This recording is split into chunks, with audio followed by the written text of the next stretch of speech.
What's up, YouTube? This is MathWiz97 and welcome to the Night of Champions pay-per-view event for my WWE 2K16 Universe mode.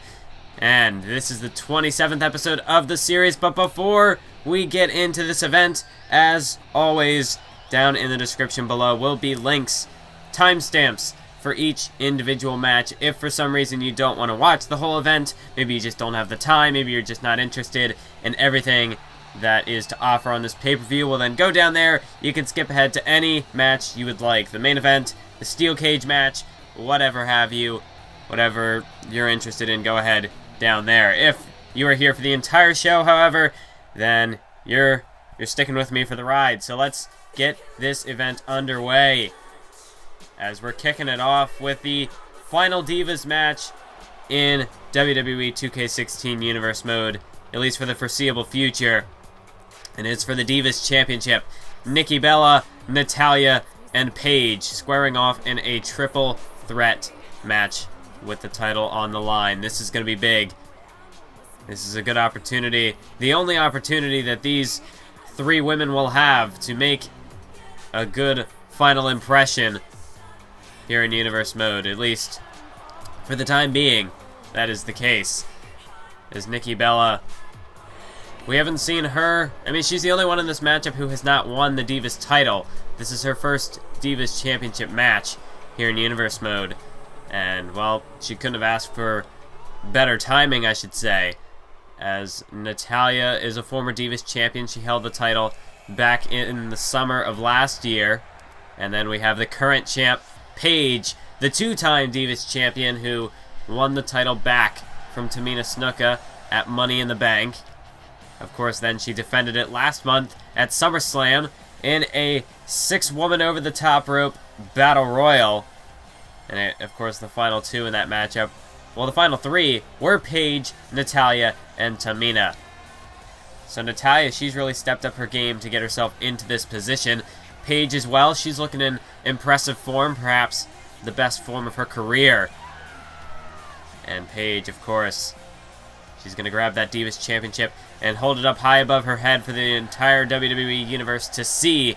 And this is the final match for these three women in this Universe mode. So, Paige, she's going to do whatever it takes to hang on to that championship so that she can walk out the final Divas champion in Universe mode. That's the prize these three women are fighting for in this matchup. The Divas Championship. As a referee, getting ready to get this matchup underway.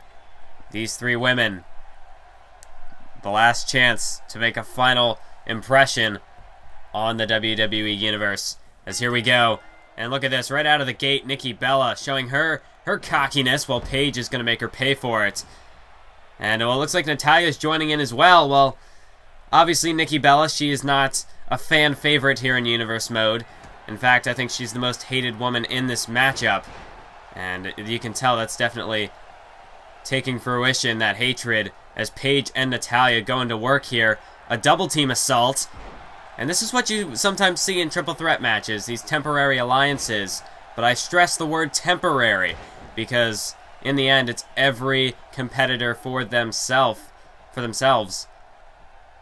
Only one person can walk out the champ. So while this alliance at the moment, definitely a good way to wear down Nikki Bella, it's only a matter of time before Paige and Natalya start to go at each other's throats for the sake of the Divas Championship, as Nikki Bella dumped to the outside of the ring. And now, here we go, Paige and Natalya locking up, as they manage to cut Nikki Bella from the equation, narrow it down to a one-on-one matchup for the time being, as Paige ducks underneath, leapfrog overhead. Oh, but a shoulder block by Natalya, and down goes Paige.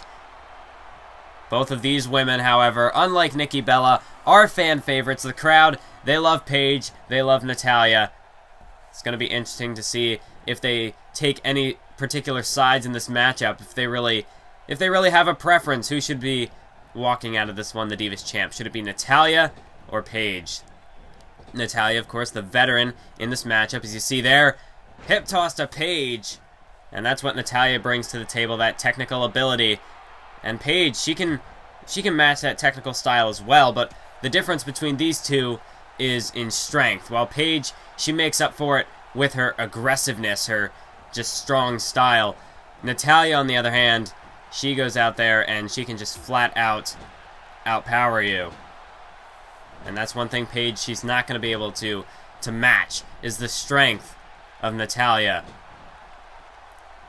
Natalya, in the past, has held the Divas Championship. She won it from Beth Phoenix back at Capital Punishment. And, of course, she lost the title to Caitlyn in a triple threat at last year's Night of Champions, which also included AJ Lee. That just goes to show that Night of Champions, Natalya triple threat matches, they you know, as history would show, they don't quite go well together, but perhaps tonight Natalya looking to rectify last year's mistakes. And this would be a good opportunity for her to really make up for that loss last year at Night of Champions. And while Paige, she's the newest diva in this matchup, she's been here the least amount of time. Paige, she certainly has made up for it in her pure talent. As you see right now, a submission hold again applied by Natalya. And that's what you expect to see from Natalya, the submission expert. Expect to see a lot of submissions, looking to wear Paige down. But Paige, oh, no, kick out by Natalya. Paige with a nice counter, turning that into that pinfall attempt. But another submission hold here by Natalya. But Nikki Bella now back into the fray. Well, Nikki Bella there, she didn't go immediately to save Paige. She just sort of stood back and watched for a little bit, allowing Natalya to really inflict that extra damage to Paige. As Nikki now disposes of Natalya, and a rolling elbow right to the face of Paige. As now it's Nikki Bella locking in a camel clutch, so it seems as though all these women looking for submission holds in this matchup. You can guarantee that Paige, she's got a few submissions up her sleeve as well. But really, these two divas appear to be targeting Paige. She seems to be the one who's taken the brunt of the punishment thus far in this matchup. And that's a smart strategy. Wear down the champ. And if they can take Paige out of this matchup, a nice Alabama slam face buster there. As now Nikki hooks the leg. 2. No. How close was that? This is the effects of, first, of course, the scuffle with Natalya. Now Nikki Bella really just picking up where Natalya left off. And Paige, slowly but surely, is getting worn down here in this matchup. But wait, there's a counter. Now it's Nikki backed into a corner. Nikki Bella, of course, she had that time on the outside. She was able to get a nice chance to recover, and that's the thing. When you do get dumped outside the ring, do you necessarily want to... Oh, wait, cover again. 1, 2, 3. Another close call there for Nikki. But when you do get dumped to the outside like that in this triple threat environment, you get the opportunity really to pick and choose your spot. And while, you know, it's interesting, what kind of a strategy do you try to employ in a triple threat match? Do you try to keep everybody in the ring? But then if you do that, you got to make sure that you really keep on your guard to... Well, there's now Natalya back into the ring. There's a drop kick to Nikki. And a drop kick at Paige sent flying out to the floor. And then a running knee to the face of Nikki Bella. What a fall that was for Paige. As now we're back down to another one-on-one affair. This time it's Natalya and Nikki Bella. But do you try to clear the ring when you run the risk of having your opponent just play possum on the outside, and really they can just jump in at any point and capitalize on whatever damage you or your opponent has done? Or do you try to keep them all in the ring so that you can keep your eyes on them, but then at the same time they're that much closer to really becoming a threat and, you know, breaking up potential pinfall submissions? So it's really almost a lose-lose situation, like a catch-22. There's no way to win. There's no way out in a triple threat match. As Nikki Bella, the cover, but a kick out by Natalya. And that's the thing, Nikki Bella, in the past, she hasn't had much really flair to her offense. And I wouldn't say she's quite as powerful as Natalya has proven to be, but really, Nikki Bella, she's come into her own as of late. Really developing her strength. Oh, look at this! Hurricanrana from the top! Paige the cover! But there's Natalya to break up the pinfall attempt. As, again, all three women in this match in the ring. A nice German suplex there by Natalya.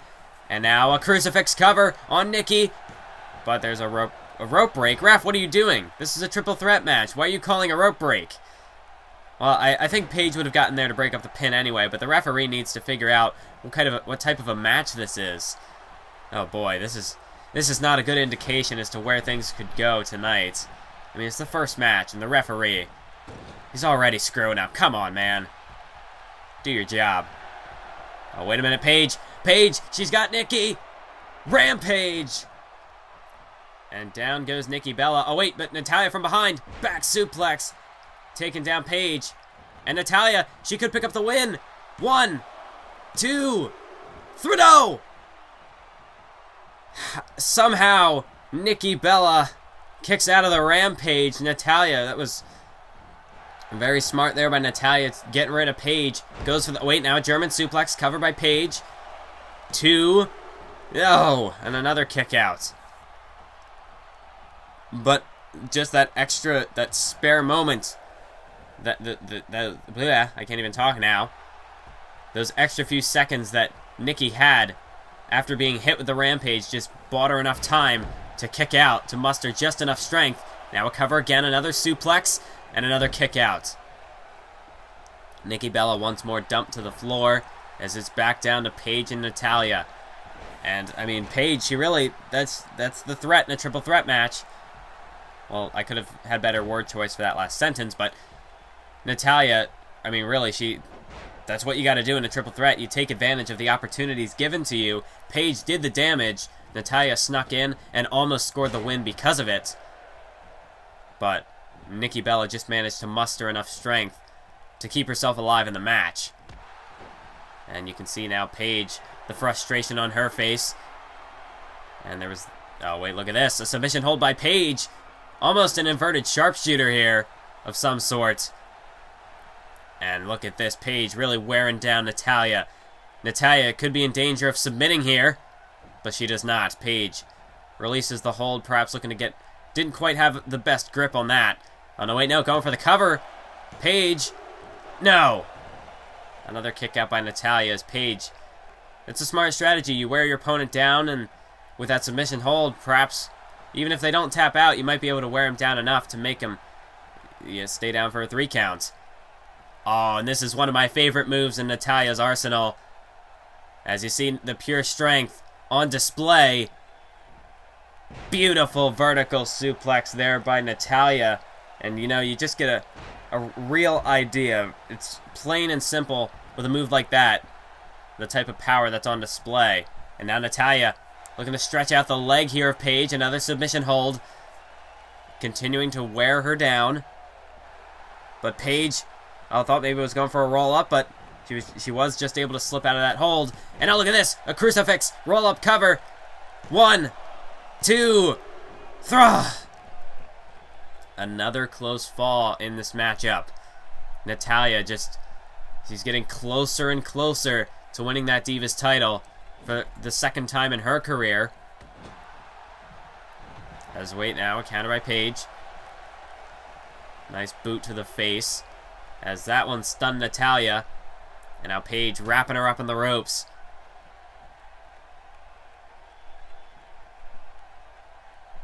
Oh, and look at this. Vicious knees here by Paige. That's the aggressiveness we've come to expect. Paige, she is on fire right now, folks. Really turning the tables with that boot that just stunned Natalya. And then those knees. Now a Northern Light suplex. Bridges into the cover. 2. No. Kick out by Natalya before 2 counts. Well, if anything, it seems as though Paige's aggressive offense has only fired Natalya up. And she sends her off the ropes. A huge clothesline from Paige. This is her house. And, well, she could be moments away from putting Natalya away and retaining the title. No, wait! Clothesline from Natalya. A beautiful counter to the Paige turner. And that one, that rocked Paige. I'm not sure if she knows where she is. Double underhook suplex and bridges into the pin. 2, 3. Oh, no. Paige just so close, but but no cigar for Natalya. Paige just able to kick out of that one. There's Natalya now. Placing Paige up on the top rope. Oh, this is not going to be good. This might not be good for either of these two women. Off the second rope. A sidewalk slam. And that could do it. Natalya hooks the leg. 1, 2. No! Paige, yet again, keeps herself alive, but, I mean, what is it going to take? What is it going to take to finish this matchup off? As you see the replay, the pure core strength there by Natalya, even pandering to the crowd a little bit with just squatting. I mean, the type of strength that takes, unbelievable. And of course, Paige with her aggressiveness, but this was the real turning point. The attempted Paige turner countered into a clothesline. Beautiful stuff there. Oh, wait a minute. Wait a minute. Natalya. She's got it locked in. The sharpshooter. The sharpshooter's applied, and Paige, she can't get a rope break. Or maybe with this ref she can, but there's nowhere for Paige to go. Trap center of the ring. But no, Paige able to slip out of it. Able to kick Natalya away. Oh, wait a minute. Now Natalya's in trouble. Look at this. Rampage. A huge turn of the tides there. And Paige, she's just retained the Divas Championship. No! Natalya. Now it's her turn to kick out. And it's Paige's turn to be in disbelief. Oh, wait a minute. Nikki Bella back in this. Very smart move there by Nikki. She snuck around to get in behind Paige, and then she took her down. And that's the thing in this triple threat matchup. You got to keep your eyes in the back of your head sometimes. Well, at all times, really. Oh, a huge enziguri from the corner. And she might have just kicked Paige's eyes into the back of her head. 1, 2. No! Another kick out by Paige. And at this point, what is it going to take to put Paige away? Nikki, she might have to try to finish off Natalya instead. I mean, really, what's it going to take to put any of these women away? All showing incredible displays of resilience in this matchup tonight. And that's the thing, it is their final encounter. They're really giving it everything they've got, and then some. Oh my goodness, Paige! Paige, a suicide dive through the ropes. Oh my goodness, Paige, just look at that replay. She almost took that second rope out with her. Well, Paige really stepping it up to a completely new level here tonight to retain that title. Oh, wait a minute. Can she hit it this time? No, she can't. Counter by Nikki. For the second time, the Paige turner is reversed. And now, oh, a huge elbow there from Nikki Bella. She might have just knocked her out cold. 2, 3. Are you kidding me?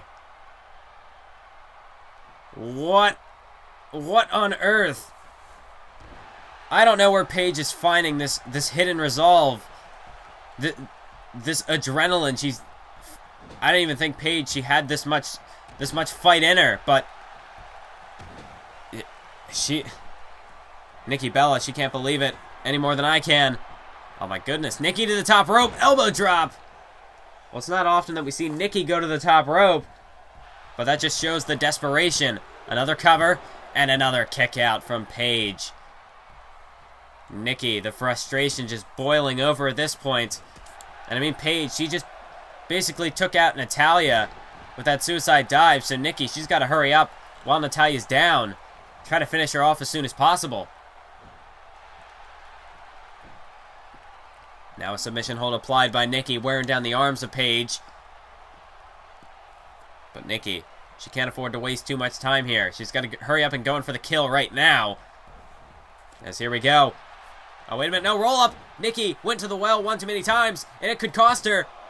2, 3. No, now it's Nikki who kicks out. Paige, I mean, very nice counter there. Oh, now she's got her. Paige Turner, this time it connects. And surely that's it.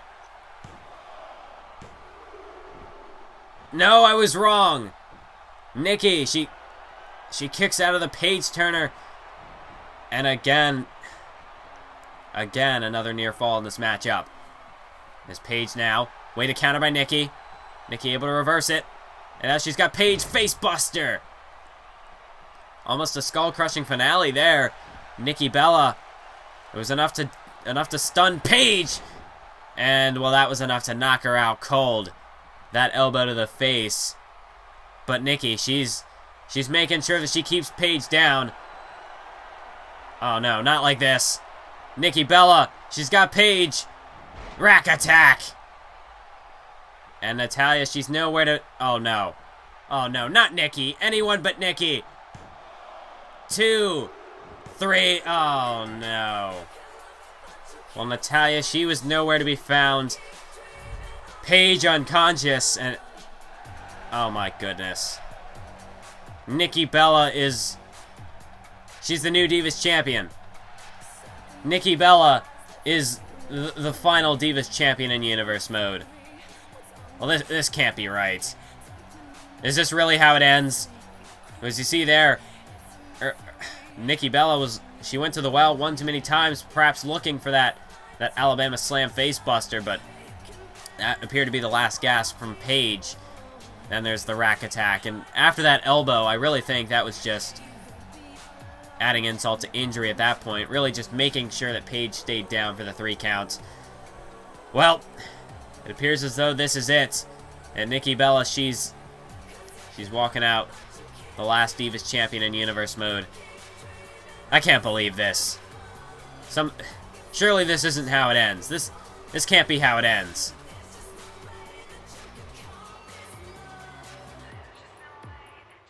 Ladies and gentlemen, please join me in welcoming the Raw General Manager, Paul Heyman.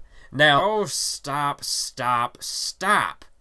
If you can't introduce me properly, why should I answer any of your questions? Here, just give me the mic. I'll introduce myself.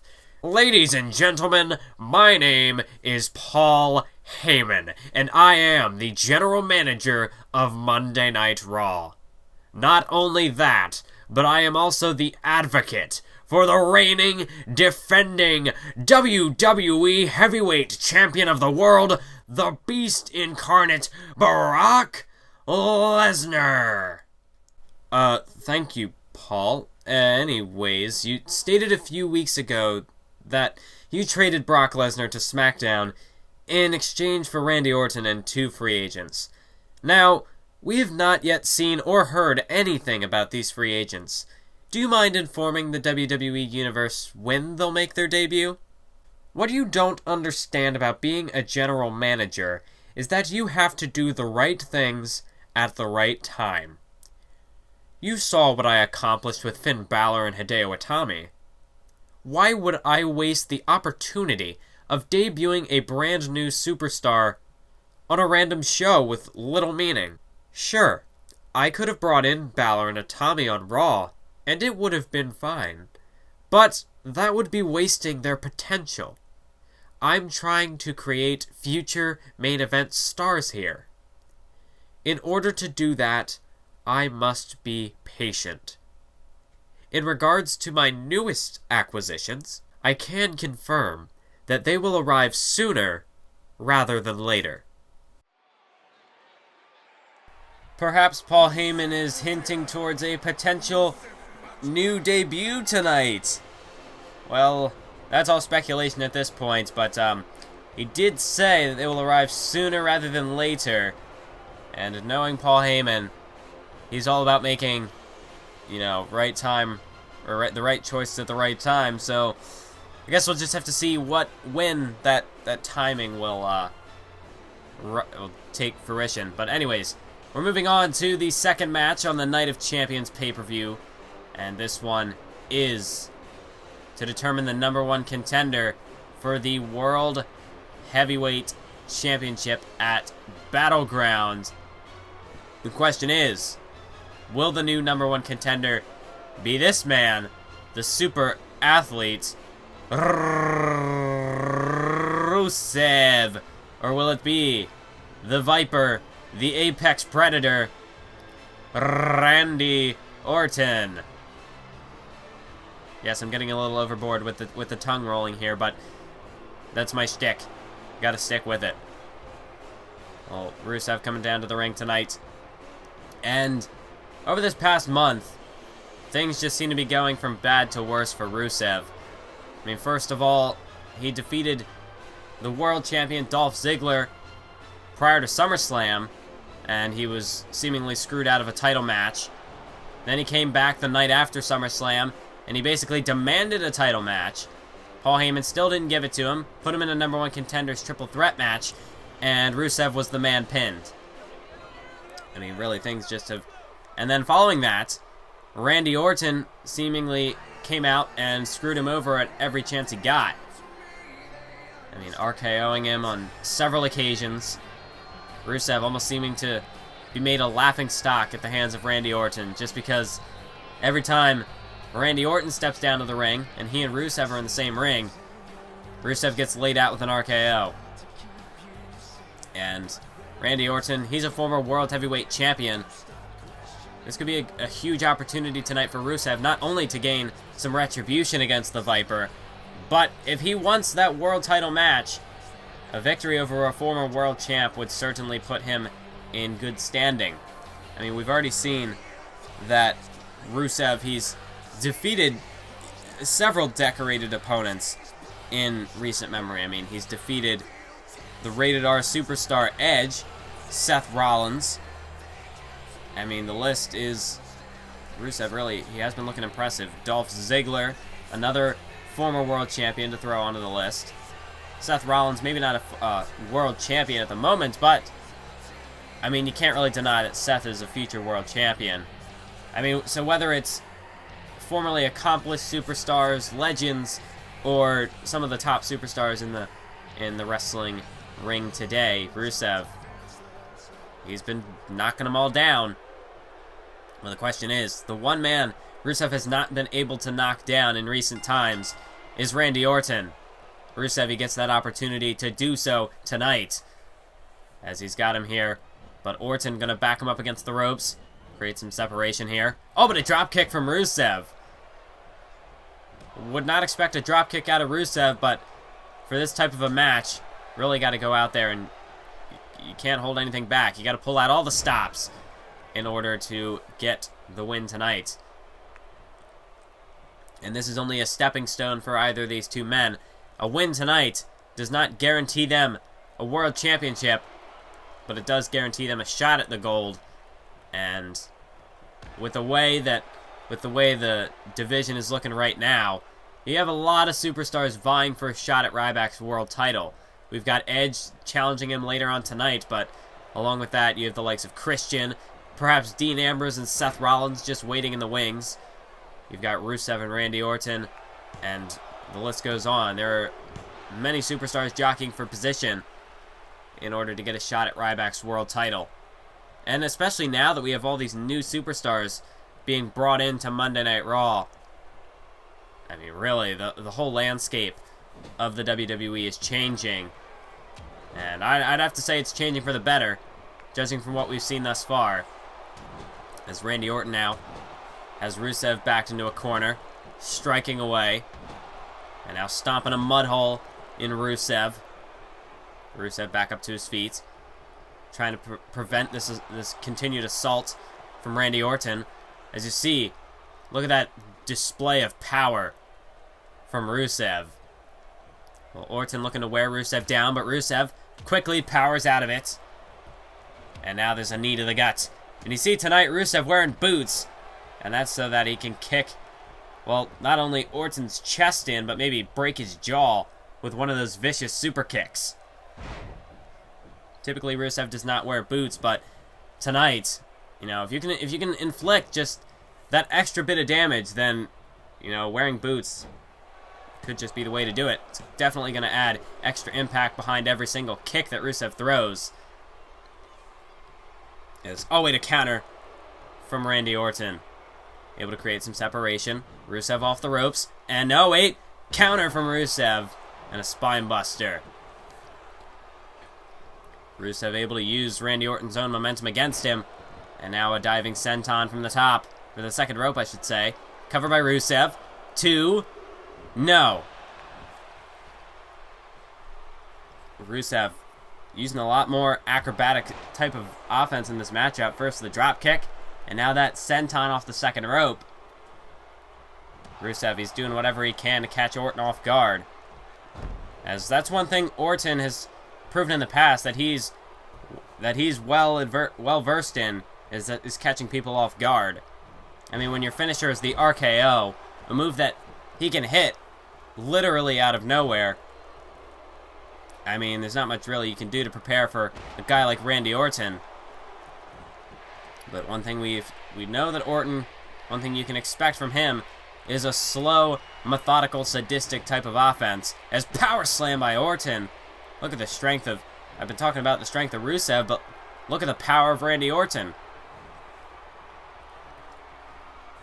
As Randy Orton now has Rusev for a neck breaker.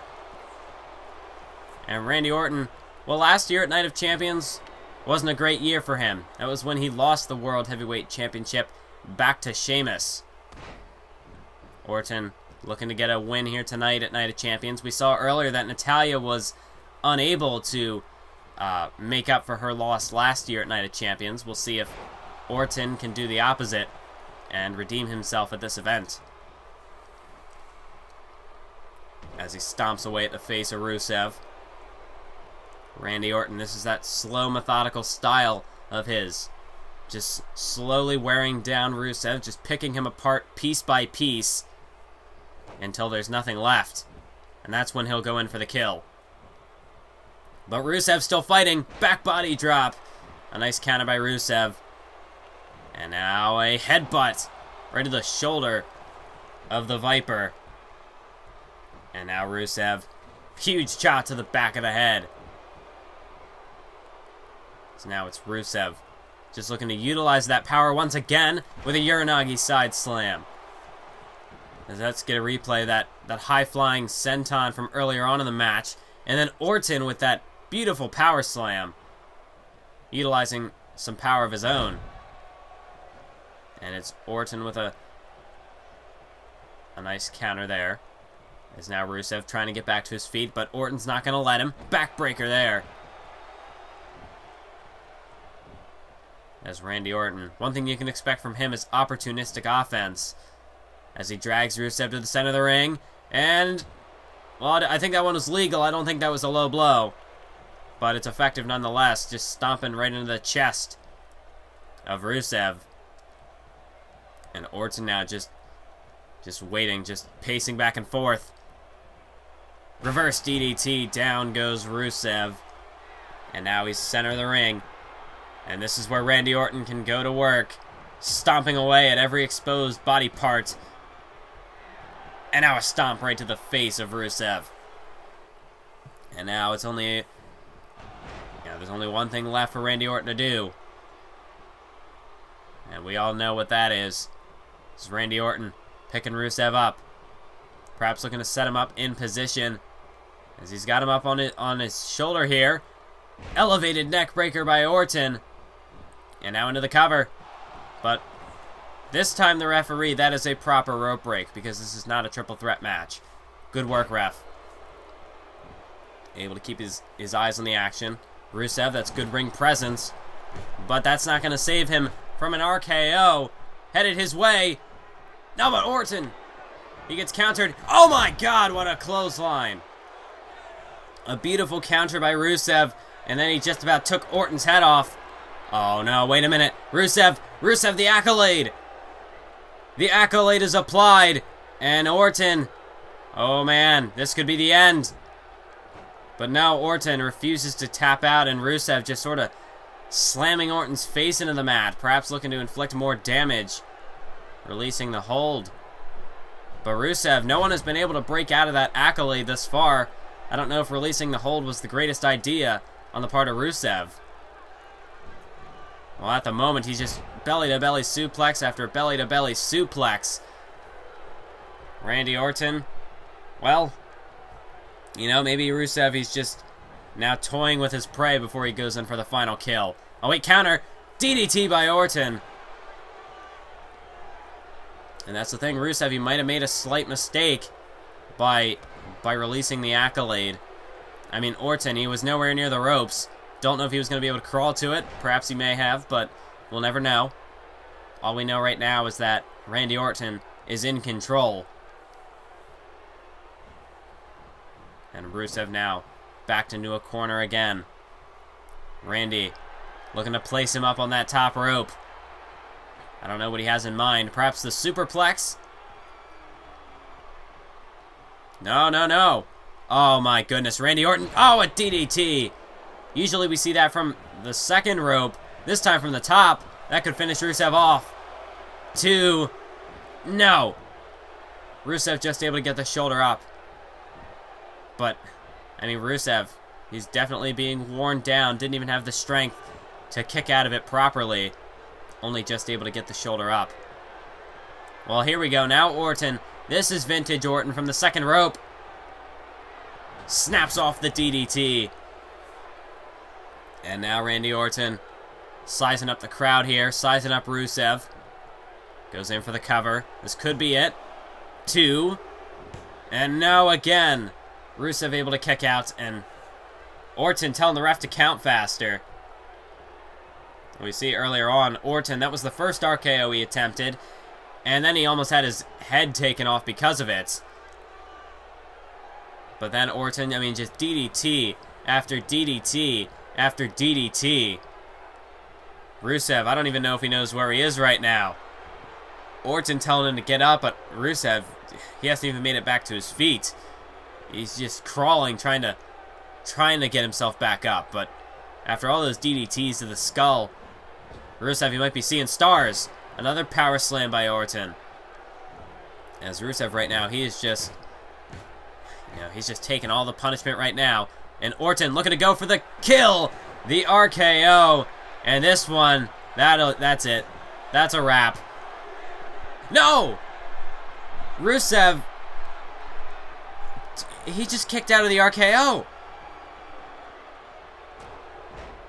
I don't believe what I'm seeing, folks.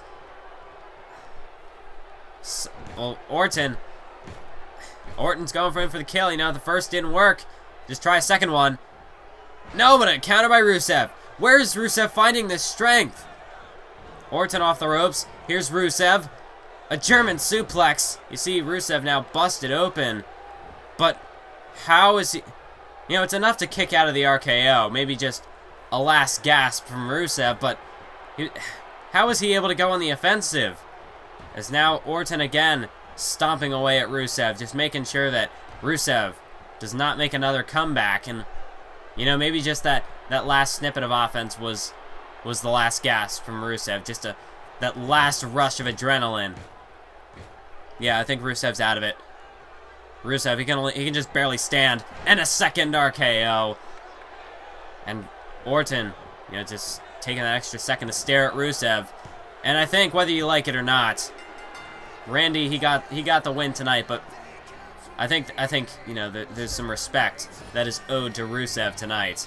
I mean, a very gutsy performance there. He went out there and he gave it everything he had, but as proven by the outcome of the match, Rusev, he's still got some work to do until he can catch up with Randy Orton. So this means Randy Orton, he's going on to Battleground to face the winner of the World Heavyweight Championship match later on tonight. It's going to be Randy Orton versus either Ryback or Edge with the World Heavyweight Championship on the line. And there you see the final moments, that RKO. And Orton, he didn't go for the cover right away. He just took that extra second, almost wondering, is this even going to finish Rusev off? And I think whether Orton likes it or not, he has to respect Rusev's performance tonight. Ladies and gentlemen, please join me in welcoming the SmackDown General Manager, Lita. Now, Lita, there are rumors floating around that you are currently on the verge of signing new SmackDown talent. Is there any information you can reveal at this time? I'm not going to spoil who I'm in conversation with, but I can confirm that there will be at least one new SmackDown superstar on the roster before Battleground. See, I'm not like Paul Heyman. I'm not going to sit around and wait to give these guys a chance. I want the WWE Universe to see them as soon as possible, because you can't make an impact sitting on the sidelines.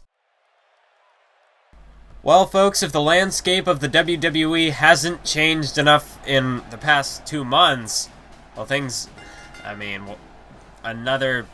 we've got more superstars on the way! Aren't you excited? Just the possibilities of who these new arrivals could be to SmackDown and Raw. We're still awaiting Paul Heyman's, the potential debut of new Raw superstars to the Raw roster. That could be amazing. Whether that's tonight or next week, who knows? But really, really exciting times in Universe Mode. I mean, we've christened this as the new era, but that's not just a snappy title we can put on all the poster work on all the promotions. No, it is reality. Things are happening, man. Change is upon us, and perhaps to go along with this change, we could be seeing new tag team champions set to win the titles on this very night, in this very match that is set to take place. But in order to do that, Tyson Kidd and Jack Swagger, they're going to have to go through the Ascension, who won the tag team titles back at Over the Limit from the Wyatt family. And if you remember the Wyatt family's tag team reign, that was a dominant one as well. And it seems as though the Ascension are looking to not only match the dominance of that title reign, but they're looking to completely dominate it. They're looking to perhaps even double the reign that the Wyatt family had. And at this rate, I mean, the Ascension, they are on the warpath. Who is going to be able to take those tag team titles away from the Ascension? Could it be Kidd and Swagger? Do they have what it takes to get the job done tonight? We're going to find out here, as the referee is going to ring the bell here in just a few moments. That's what's on the line.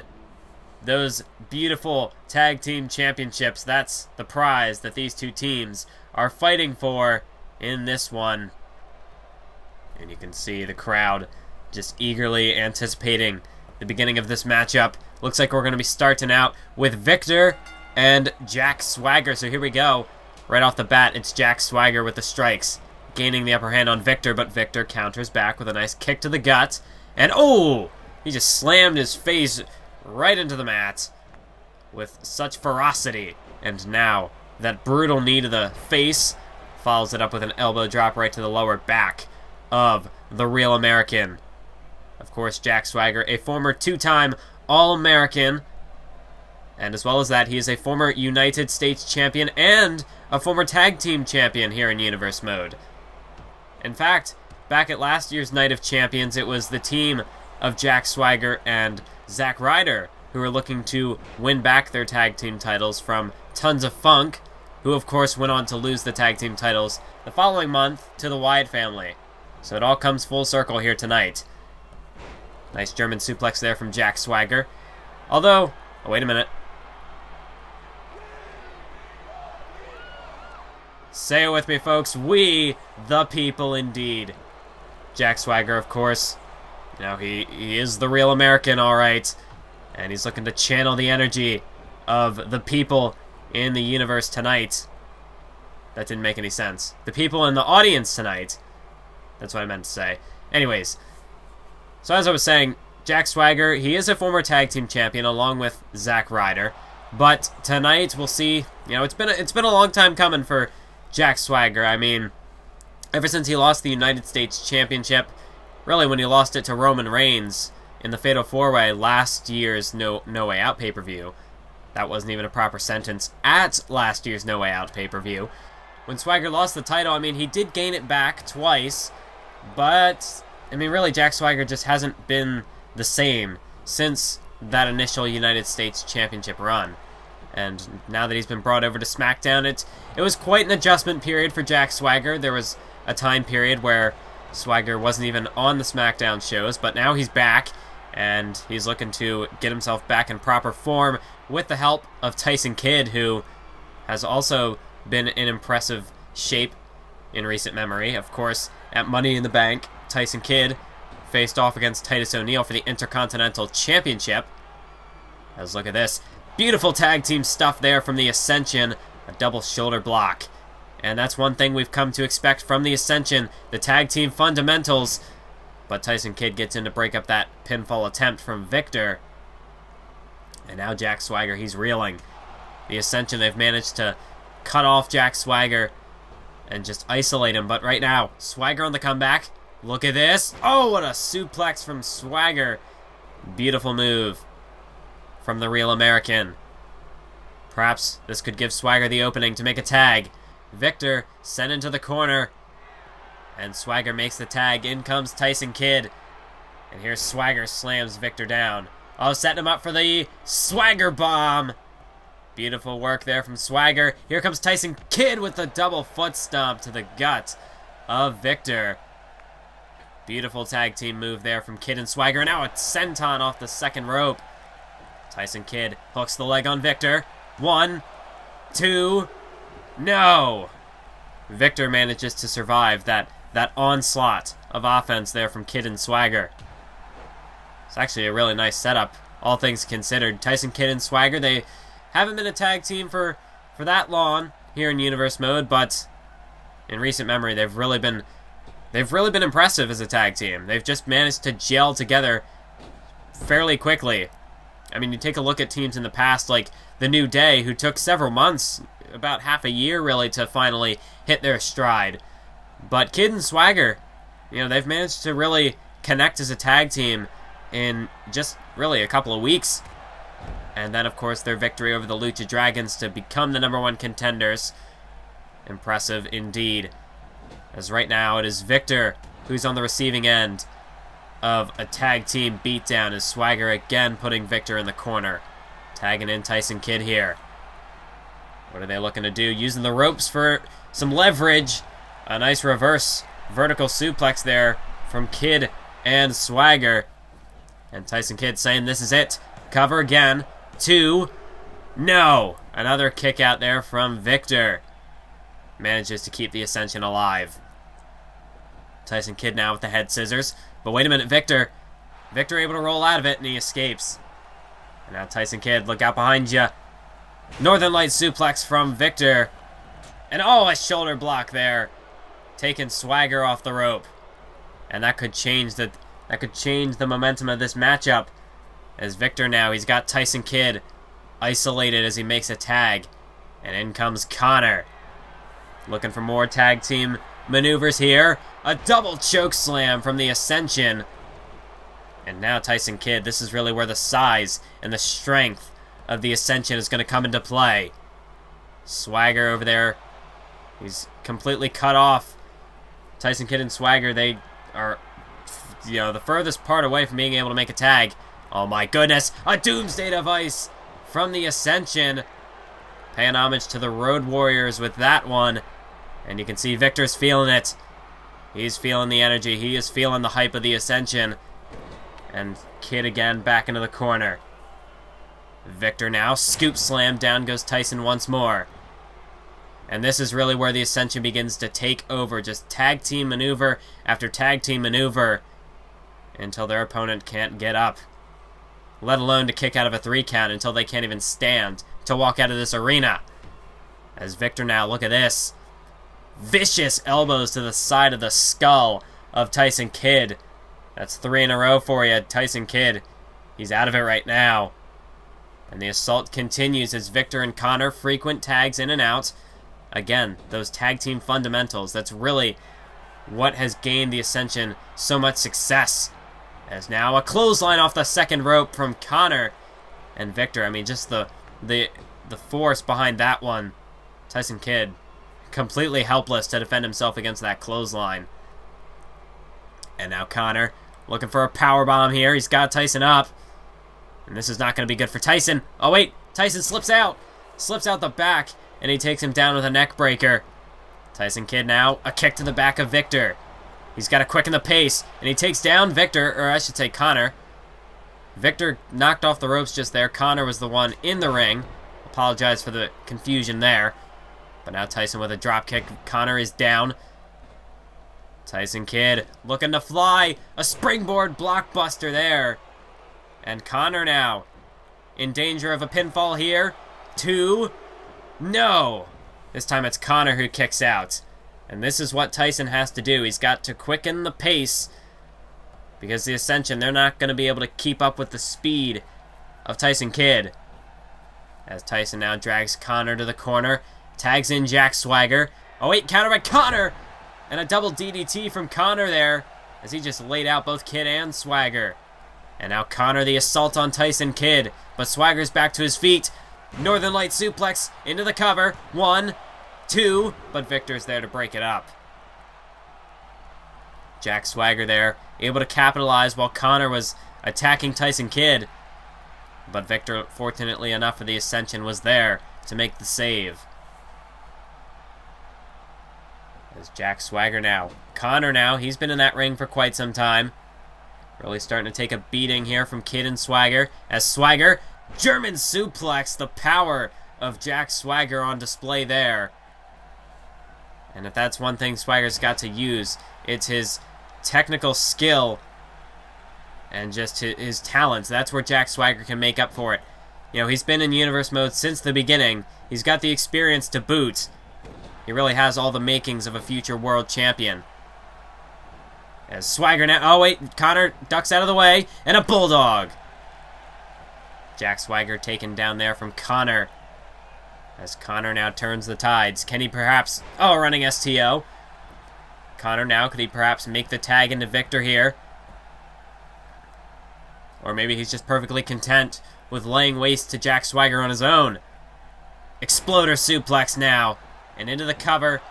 1, 2... No. Kick out by Swagger at 2. And now Connor, the frustration as he stomps away at Jack Swagger. Connor thought for sure that that was going to be enough, but Jack Swagger's still in it. As Swagger whipped off the ropes out of the turnbuckle. Here's Connor looking for a suplex, countered by Swagger. And now Swagger throws Connor into the corner. Delivers a knee to the gut. Connor dropped down to the mat. Second rope goes Swagger. Elbow drop. Right to the heart of the big man. And Connor is in trouble. Wait, counter there. Swagger was looking to perhaps make a tag into Tyson Kidd. Connor would not allow it. Oh, and a shoulder block. Catching Tyson Kidd off guard. What a cheap shot there from Connor. Oh, no. Jack Swagger, he's in a bad position, folks. They're sizing him up for the fall of man. And a cheap shot again to Tyson Kidd for good measure, who just got up to the ring. And a cover. 2, 3. The Ascension have done it. The Ascension retain their tag team titles once again tonight at Night of Champions. We saw a lot of good tag team work in this matchup early on. Look at this. Beautiful stuff there from Kidd and Swagger. But unfortunately, moves like this are just going to add up. A Doomsday Device, double chokeslam, you name it. And then, of course, the Fall of Man, their specialty. The Ascension making quick work of Tyson Kidd, and then eventually, by the time Swagger was tagged back into the ring, the Ascension, they just had more left in the tank. So the Ascension continue to reign supreme. Their tag team title reign continues here at Night of Champions. I've kept quiet for far too long. Seth, I can't forgive you for what you did. You turned your back on your own family, your brothers. For 10 months, you, Roman, and I dominated the WWE. Not just Raw, not just SmackDown, the entire company. We main evented Survivor Series. We kicked the Wyatt family's ass at WrestleMania. People call me the lunatic. But in reality, you're the biggest lunatic in this company. Not only did you stab your family in the back for your own personal gain, but you expect to be rewarded for doing it. Well, I've got something for you, Seth. But it's not wrapped in gold paper with a perfect little bow. No, my gift to you is an old-fashioned beatdown inside of a steel cage. I'm gonna take your face and scrub it against that cage like a sponge on a sink counter. I'm gonna bounce your skull off that cell with 3 times the force of every chair shot you gave me 3 months ago. I'm not leaving that cage until I can write justice in the ring with your blood. And then maybe I'll reward you with mercy. And we are back here in Buffalo, New York, as we prepare for this steel cage encounter between bitter rivals, former friends, Dean Ambrose and Seth Rollins. As Dean Ambrose says, wait a minute! Seth Rollins! Well, I suppose turnabout's fair play. We saw on Raw Dean Ambrose blindsiding Seth Rollins, and now this time it's Seth Rollins assaulting Dean Ambrose, backing him into the barricade there. And now, oh, what a move! A facebuster by Seth Rollins out onto the floor. Well, these two men are supposed to compete in a steel cage match, but Seth Rollins, he's getting the preemptive strike on Dean Ambrose. And for, honestly, in Seth Rollins' case, that's probably the smartest thing he could have done. I mean, he does not want to enter the Ambrose Asylum with the lunatic fringe. That's for sure. But come on, Seth. Enough is enough. You've got your advantage. Just get him in the ring. Oh no, now Seth has a steel chair. Is this match even gonna happen? Seth Rollins, out of the back of the head. A steel chair shot. And Ambrose, he's out of it. Ambrose, he's in no shape to compete now. Oh, you gotta be kidding me. Don't do this, Seth. Don't do this. Oh my. Dean is done. A pedigree onto the steel chair. Dean is done. This match isn't happening.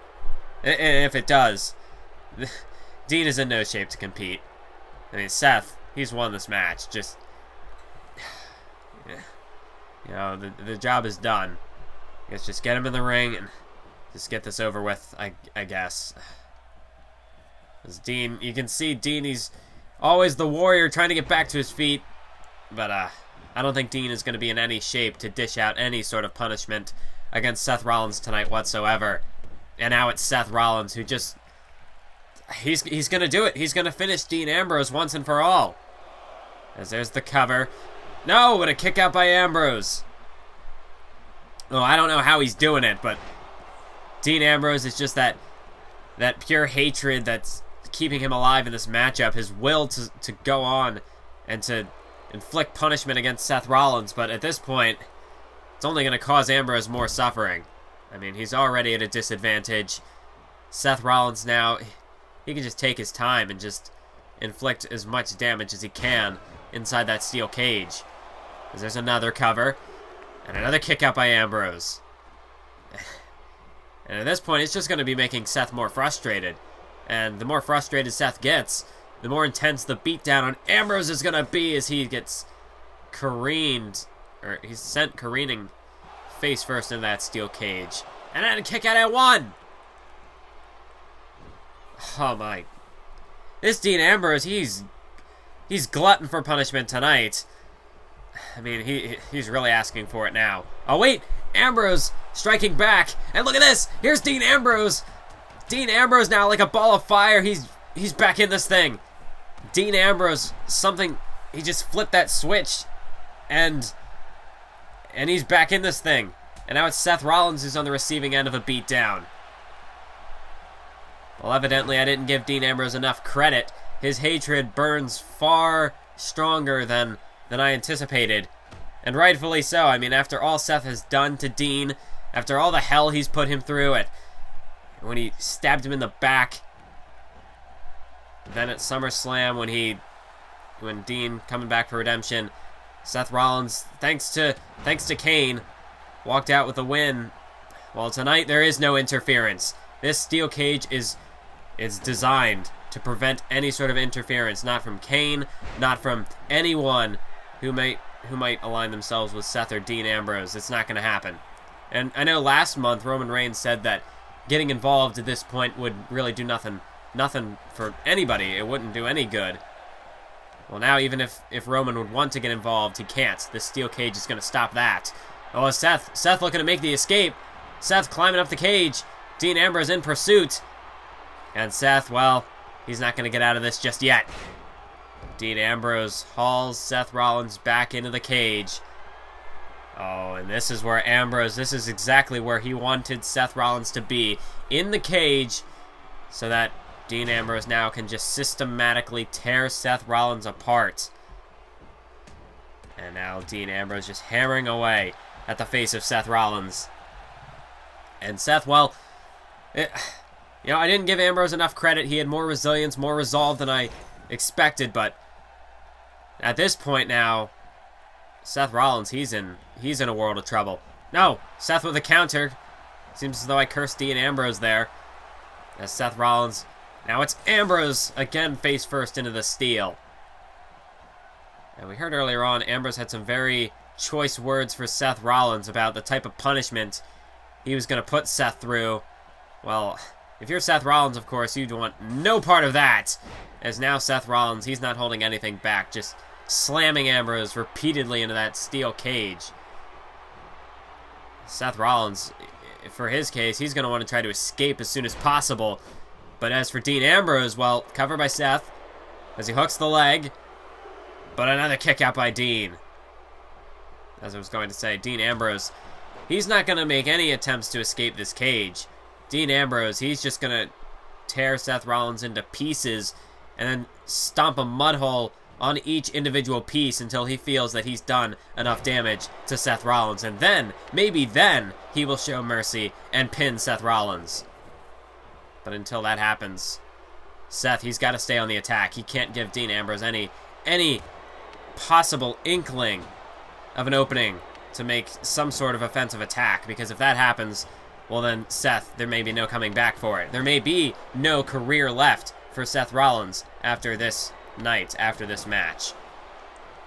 As Seth Rollins placing Dean Ambrose up on the top rope. Oh, but a counter by Dean as he kicks him off. Ambrose, drop kick from the top rope. And Dean Ambrose back on the assault. Stomps away at the leg there of Seth Rollins. As Dean Ambrose now, he has got Seth's center of the ring. And now he stomps away. And even if he attempts a low blow, it's all legal. There's no disqualification in a steel cage match. As Dean Ambrose, look at this. The Ambrose stretch. And Seth Rollins, center of the ring. No rope break. But Dean Ambrose, he doesn't want Seth to tap out yet. Dean Ambrose wants to inflict more punishment. As he released the hold, and now look at this. Dean Ambrose setting Seth Rollins up for dirty deeds.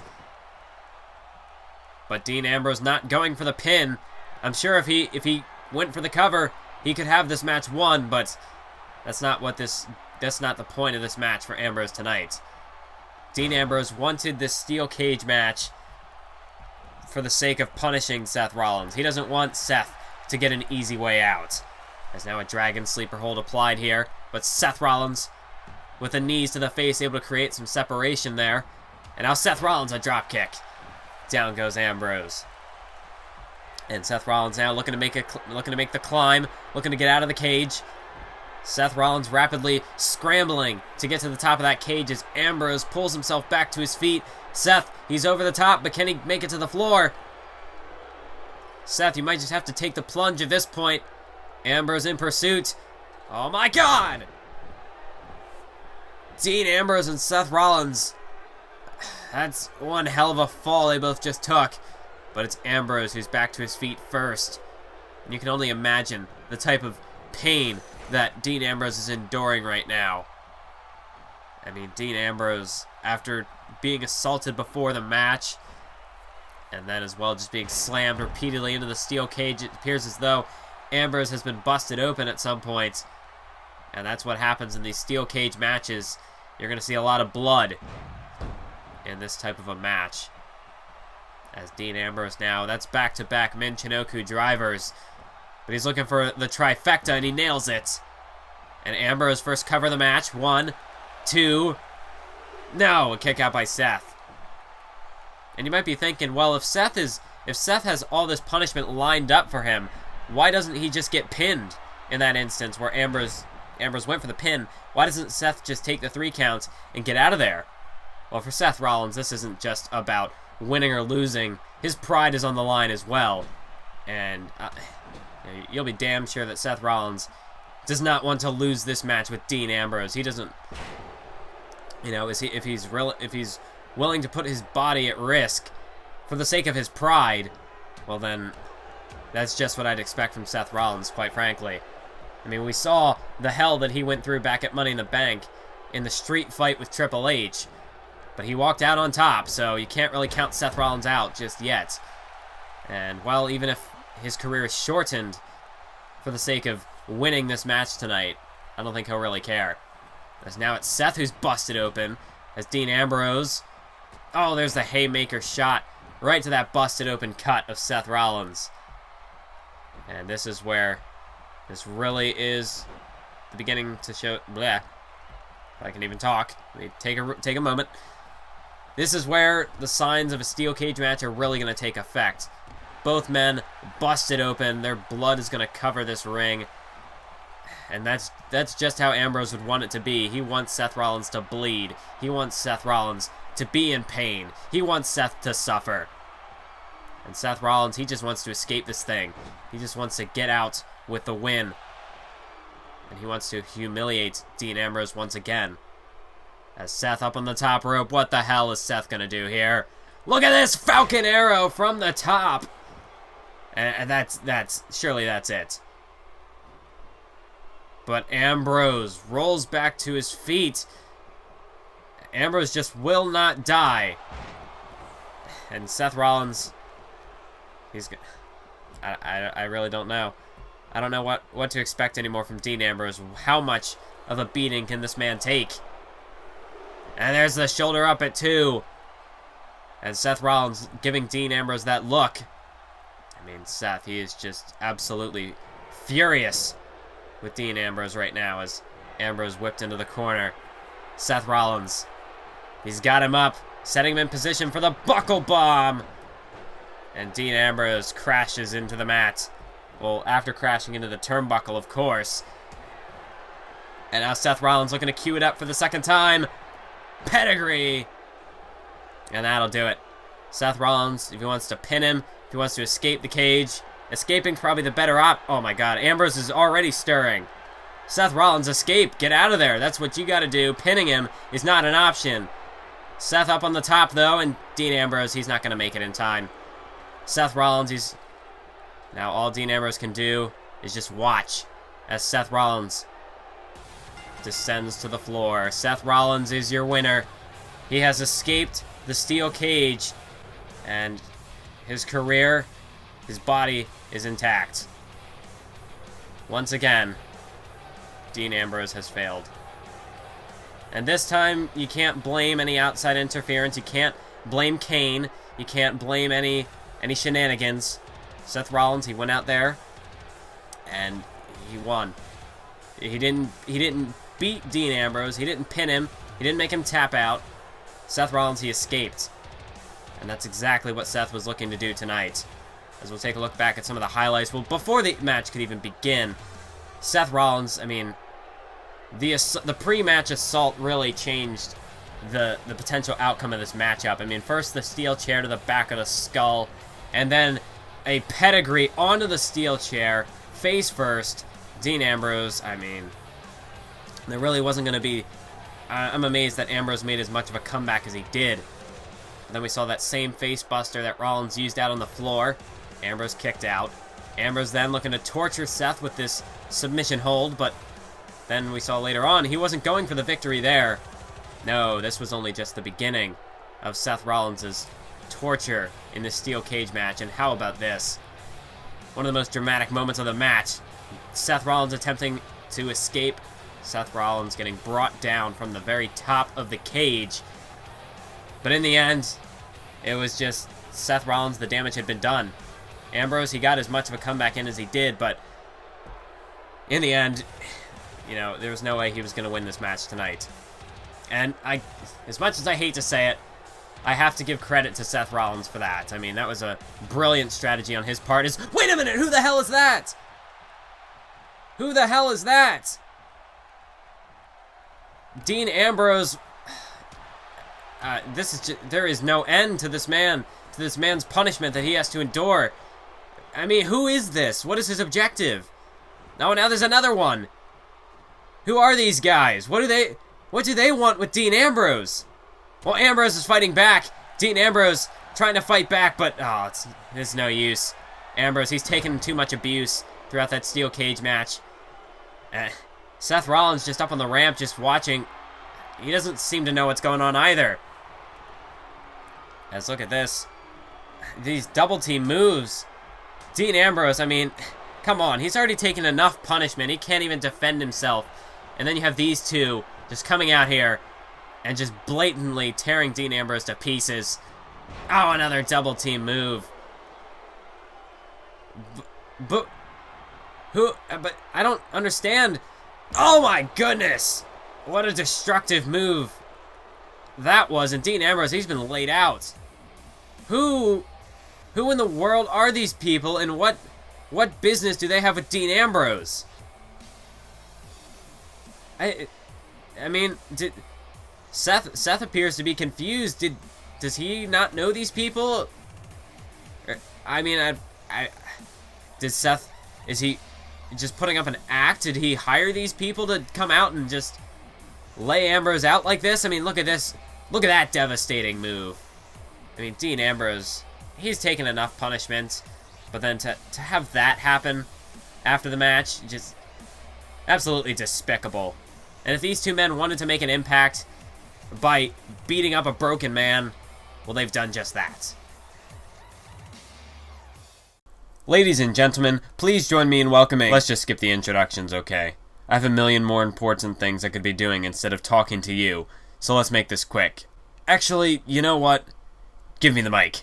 Save yourself the audience, and more importantly, save me the time by making yourself scarce. Go on, shoo! Listen here, Ryback. I hope you don't expect an easy victory over me, because that isn't going to happen. I've beaten you before, and I'm going to do the same tonight. Do you understand why that is, champ? It's because my will to win is stronger than yours will ever be. Face it. You're the world champion right now because of me. If I hadn't injured Dolph Ziggler at Money in the Bank like I had, you wouldn't have won at SummerSlam. By the time you got your title match, the damage was already done. I handed you the victory at SummerSlam, and that's a fact. It didn't really matter who the number one contender was at the time.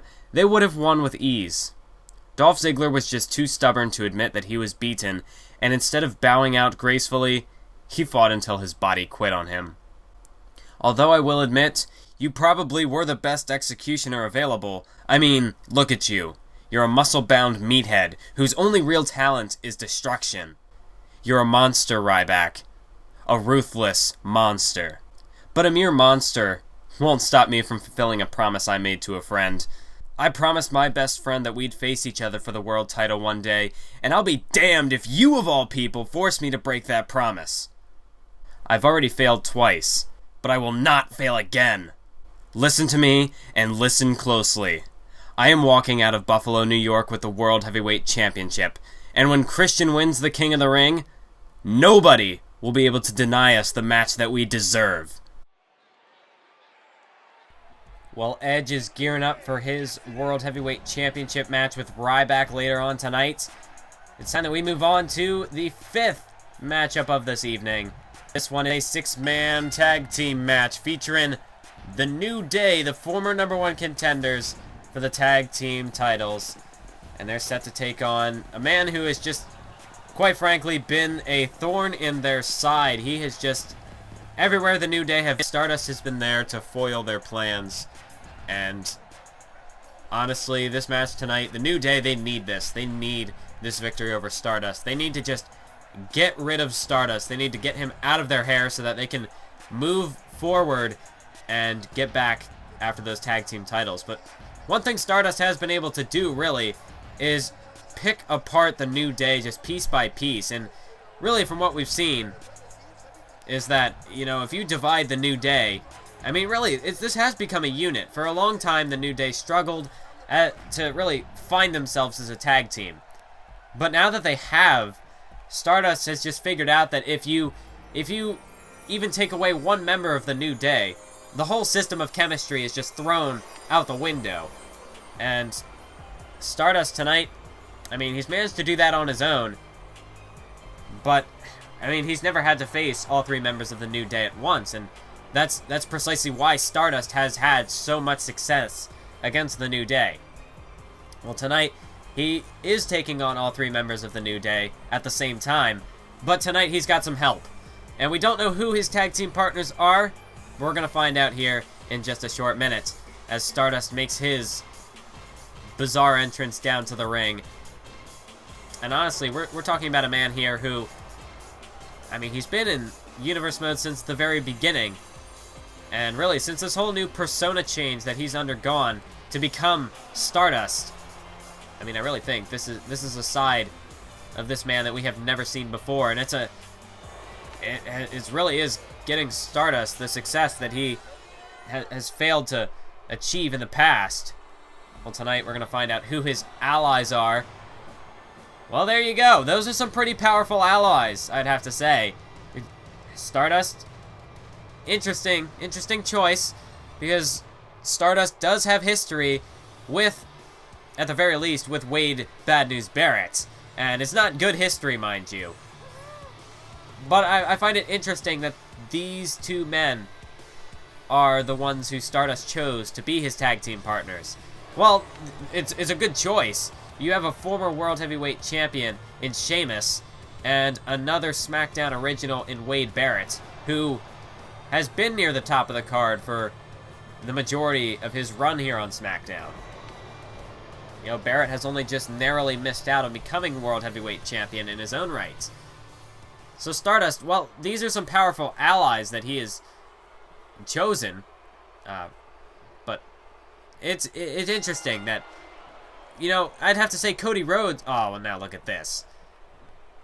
Big E was looking to get his hands on Stardust, and Stardust, he just teased him, and he tagged in Wade Barrett instead. Well, as I was going to say, these are not 2 partners that Cody Rhodes would have chosen to team up with. I don't think under any circumstance would Cody Rhodes have teamed up with either of these 2 men, but whatever the case, this whole change into Stardust, it's not just a physical appearance, it is a complete mental takeover, and this whole transformation, it seems as though it has also changed his feelings towards other superstars here on SmackDown. And he's willing to put aside his past with Wade Barrett and with Sheamus to team up with them, as Big E makes a tag into Xavier Woods. One thing it will be interesting to see is, well, isn't this a reversal of roles? Interesting tag team move there from the New Day. Xavier now with the cover, but the referee is not paying any attention, and Sheamus is in to break it up. Well, this is just all over the place right now. The New Day and Stardust team are just going at it right now.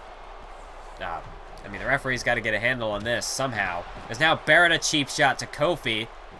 The referee didn't see it, though. He was too distracted with Sheamus. This Big E's got to get out of the ring, and he does. But it's going to be interesting to see how this one plays out as well, because you have the New Day, who, now that all 3 of them are together, they really are a strong unit as a tag team. Whereas the team of Sheamus, Barrett, and Stardust, I'm curious to see how Stardust will fit into this whole equation with Sheamus and Barrett. I mean, we've seen Sheamus and Barrett team up in the past, and they've had success as a tag team, and in their own individual careers as well. I mean, they have very similar goals, very similar mindsets, so it only makes sense that they would work well as a tag team. But when you throw Stardust into the mix, I mean, Stardust, he has bad history with those 2 men, and in the past, we've seen that he does not share their mindsets, although now that he's undergone this whole mental persona change, almost like a split personality, you could say. I'm not quite sure how I would expect this alliance to work out. Part of me thinks that, you know, there's no way. There's going to be some sort of breakdown, but at the same time, I don't really know what to expect from Stardust, so anything could happen, really. Well, Sheamus a cover again, the referee, caught up with this madness as everyone rushes into the ring. And, I mean, if this is how this match is going to play out, maybe it will benefit Stardust and Team Stardust. We'll just call him Team Stardust.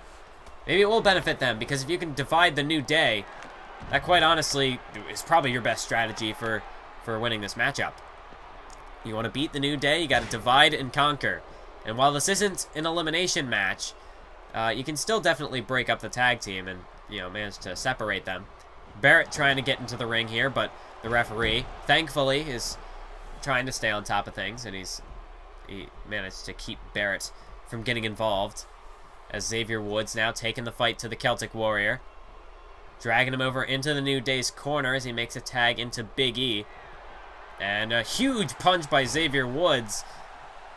And again, the New Day, there's that tag team cohesion that they've managed to develop over the past several months, really over the course of this year. As now Sheamus whipped into the corner. There's a tag. Now it's Kofi Kingston who gets brought into this match. Let's look at this move. Kofi, leg drop into the back suplex from Big E. Beautiful tag team move. And yes, the New Day does in fact rock. And they are rocking Sheamus' world right now as Kofi Kingston takes down Sheamus. As Xavier trying to get into the ring, but the referee again, keeping things under control. Although at that, in that stage, you got to be careful with making a move like that, because if the referee has his back turned, you never know what Sheamus and Barrett, and Stardust for that matter, you never know what they're going to get in, what type of shenanigans they're going to get into. As Kofi Kingston bringing his unique flurry of offense into the fray, and Sheamus, he's just rattled right now. Kofi really has Sheamus on the ropes. And he again whips him back into the corner of the New Day. As there's a monkey flip from Kofi. And look at this springboard crossbody. And he hooks the leg on Sheamus. 1, 2, through. How close was that? Sheamus, just like that, almost took the pinfall for Team Stardust. As Kofi Kingston now, he can't afford to... that pinfall attempt might have failed, but he's got to get back on the attack ASAP as he slams Sheamus face first into the boot of Big E. And now E into the cover. But again, chaos ensues. Everything's breaking down as all 6 men storm into the ring. As right now you have Kofi and Xavier trying to take out Stardust. Big E and Sheamus are still going at it. There's a suplex from Kofi. Now Big E perhaps looking to go after Sheamus along with Xavier. And now it's Sheamus on the receiving end of a 2-on-1 beatdown. Referee gotta regain control of this matchup. Well, now we're down to the 2 legal men in the ring. Thank goodness. Let's look at this. Big E, what a powerbomb there to Sheamus. Let's turn it from a suplex into a powerbomb. A suplex powerbomb. Something like that. Is Big E now the cover? Oh, and here we go again. Stardust in the ring. And now everybody's in the ring. Seriously, can we not? Can we keep this civilized, people? Is that possible? Can we do that? Well, it's right now. Xavier and Barrett. Oh, God. Now this is breaking down. Big E just sent catapulting over the top rope. Sheamus going after him in pursuit. But now this is broken down. We have 3 separate fights going on here. Kofi attacking Stardust here at the base of the ring. And then over by the announce table, we got... Oh, wait. Look at Stardust. DDT. Straight jacket DDT from Stardust. And more hissing. As is Stardust's trademark at this point. And now we have Xavier and Barrett brawling it out here by the announce table. And Xavier, New Day rocks. And the New Day, they're really rocking this team right now. As Stardust whipped into the barricade there from Kofi. And the New Day definitely trying to gather support from the universe. As Sheamus and Big E continue to battle it out over there at the north part of the ring. As Barrett bounces. Xavier Woods face first off the announce table, and now winds of change. Meanwhile, Sheamus stomping a mud hole in Big E's chest. As Xavier is out of it right now, thanks to that winds of change from Wade Barrett. Sheamus and Big E continue to fight it out, as well as that. Kofi and Stardust continue their little scuffle. Now over towards the left side of the ring as Barrett's now sizing him up. Bullhammer. Bullhammer from Wade Barrett. And Xavier Woods is out cold, and now Kofi bounced face first off the steel ring post. And this is what I was talking about. Divide and conquer. That's just what's going down right here. Dark matter from Stardust. And Kofi laid out as well.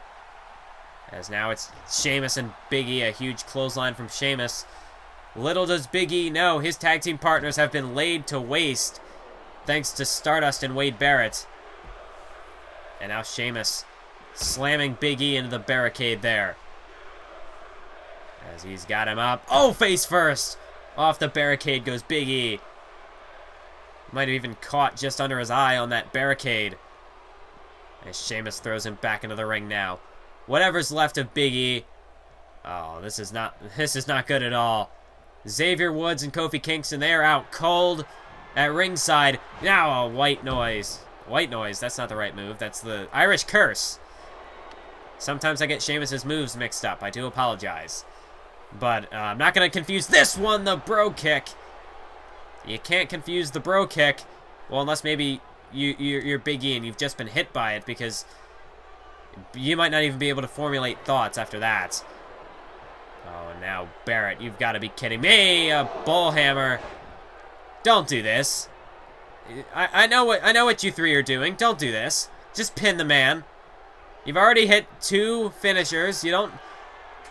Of course, here's the team captain, as it were.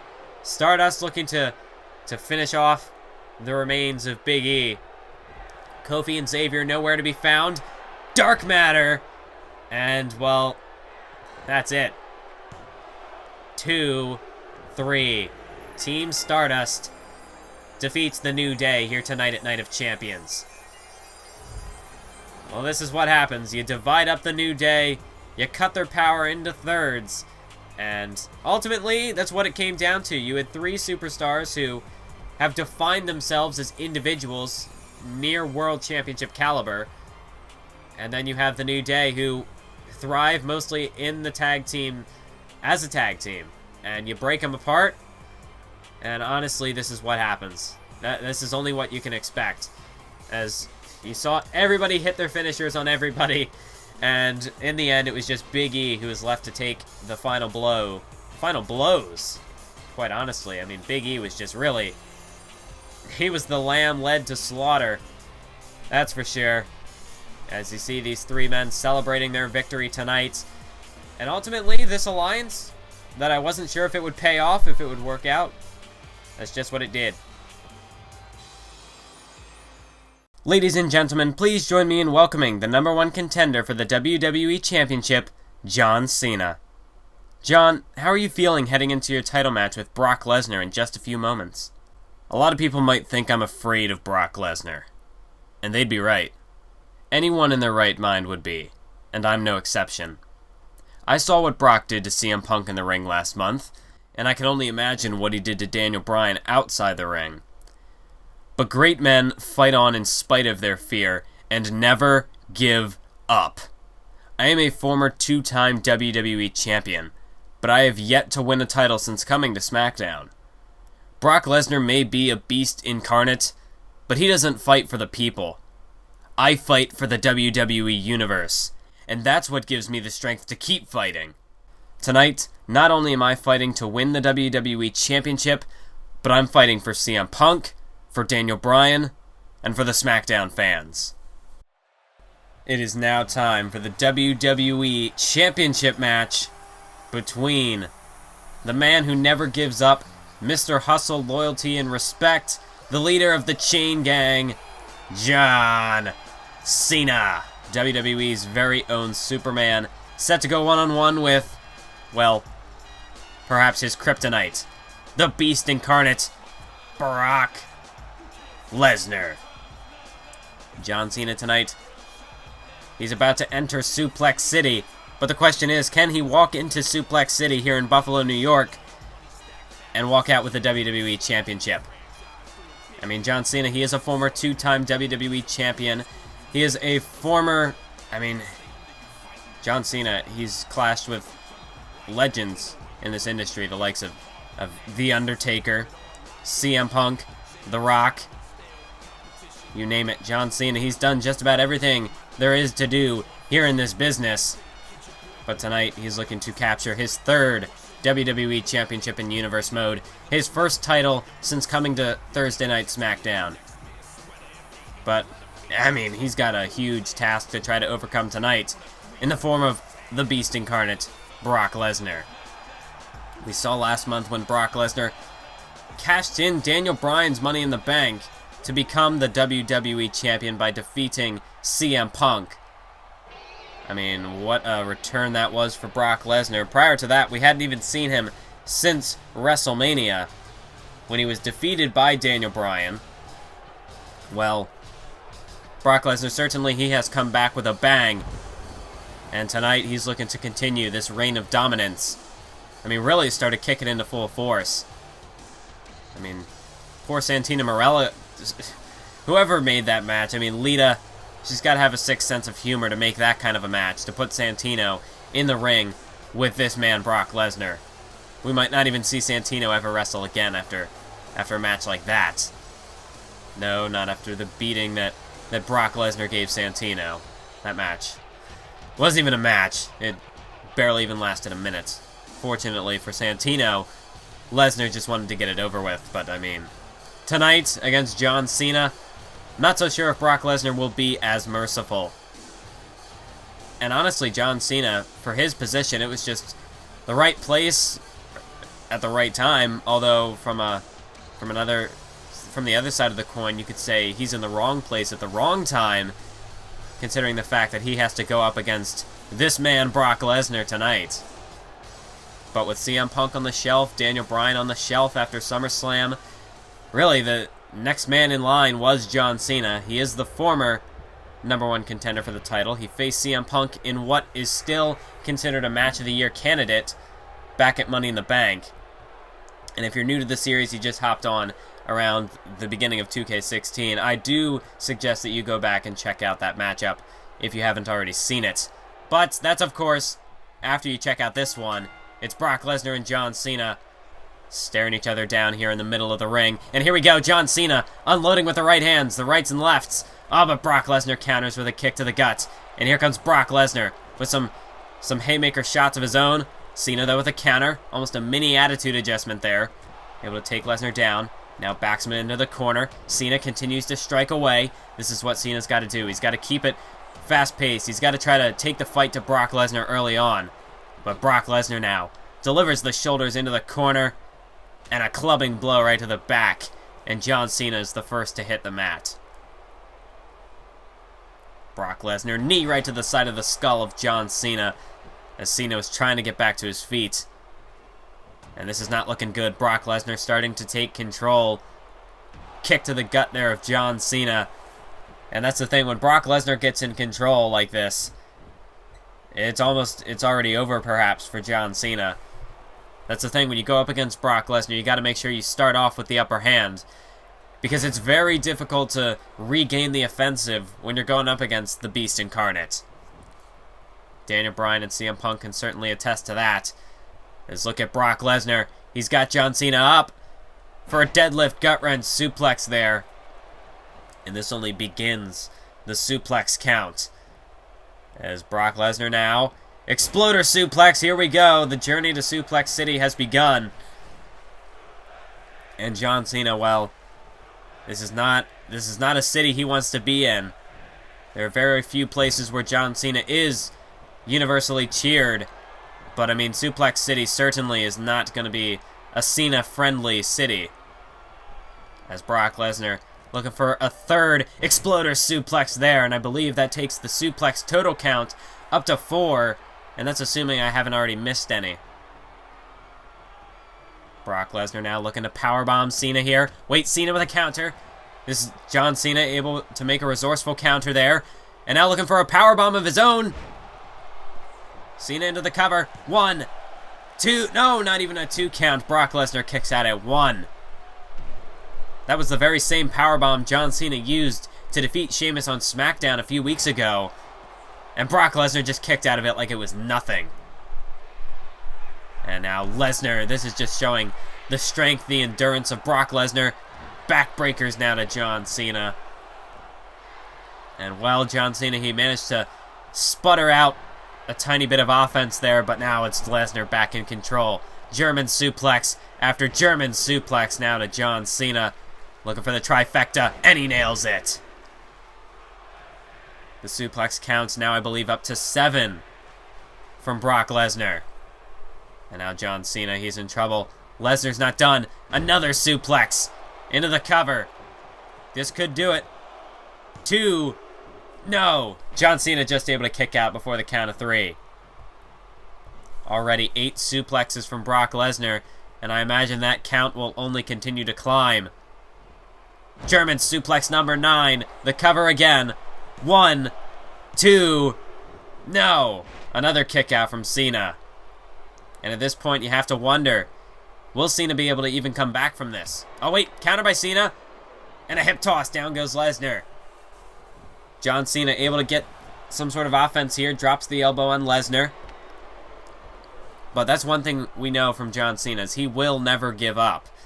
So it doesn't matter how many suplexes Brock Lesnar hits him with, how many F5s he hits John Cena with.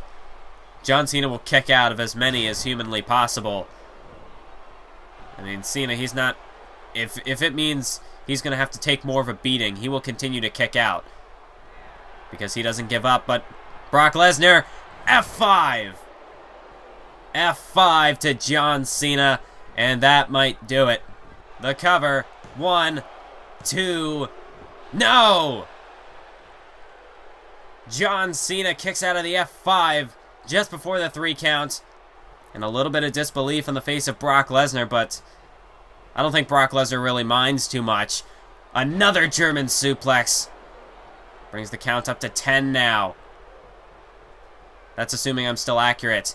11 German suplexes from Brock Lesnar. I'm sure if I'm wrong, someone will correct me down in the comments section. 12 German suplexes from Lesnar. And John Cena, he's out of it right now, folks. John Cena might have just kicked out of that F5 on instinct alone. And now Cena dumped to the outside. Brock Lesnar not even looking to finish this matchup off. He's just toying with John Cena at this point. As you see here, the suplex that began, that really served as the entrance to Suplex City. John Cena, though, coming back with that powerbomb. Unfortunately for him, not enough to keep Lesnar down. And then this F5. Absolutely devastating. Oh, and Brock Lesnar, German suplex, that one onto the steel steps even.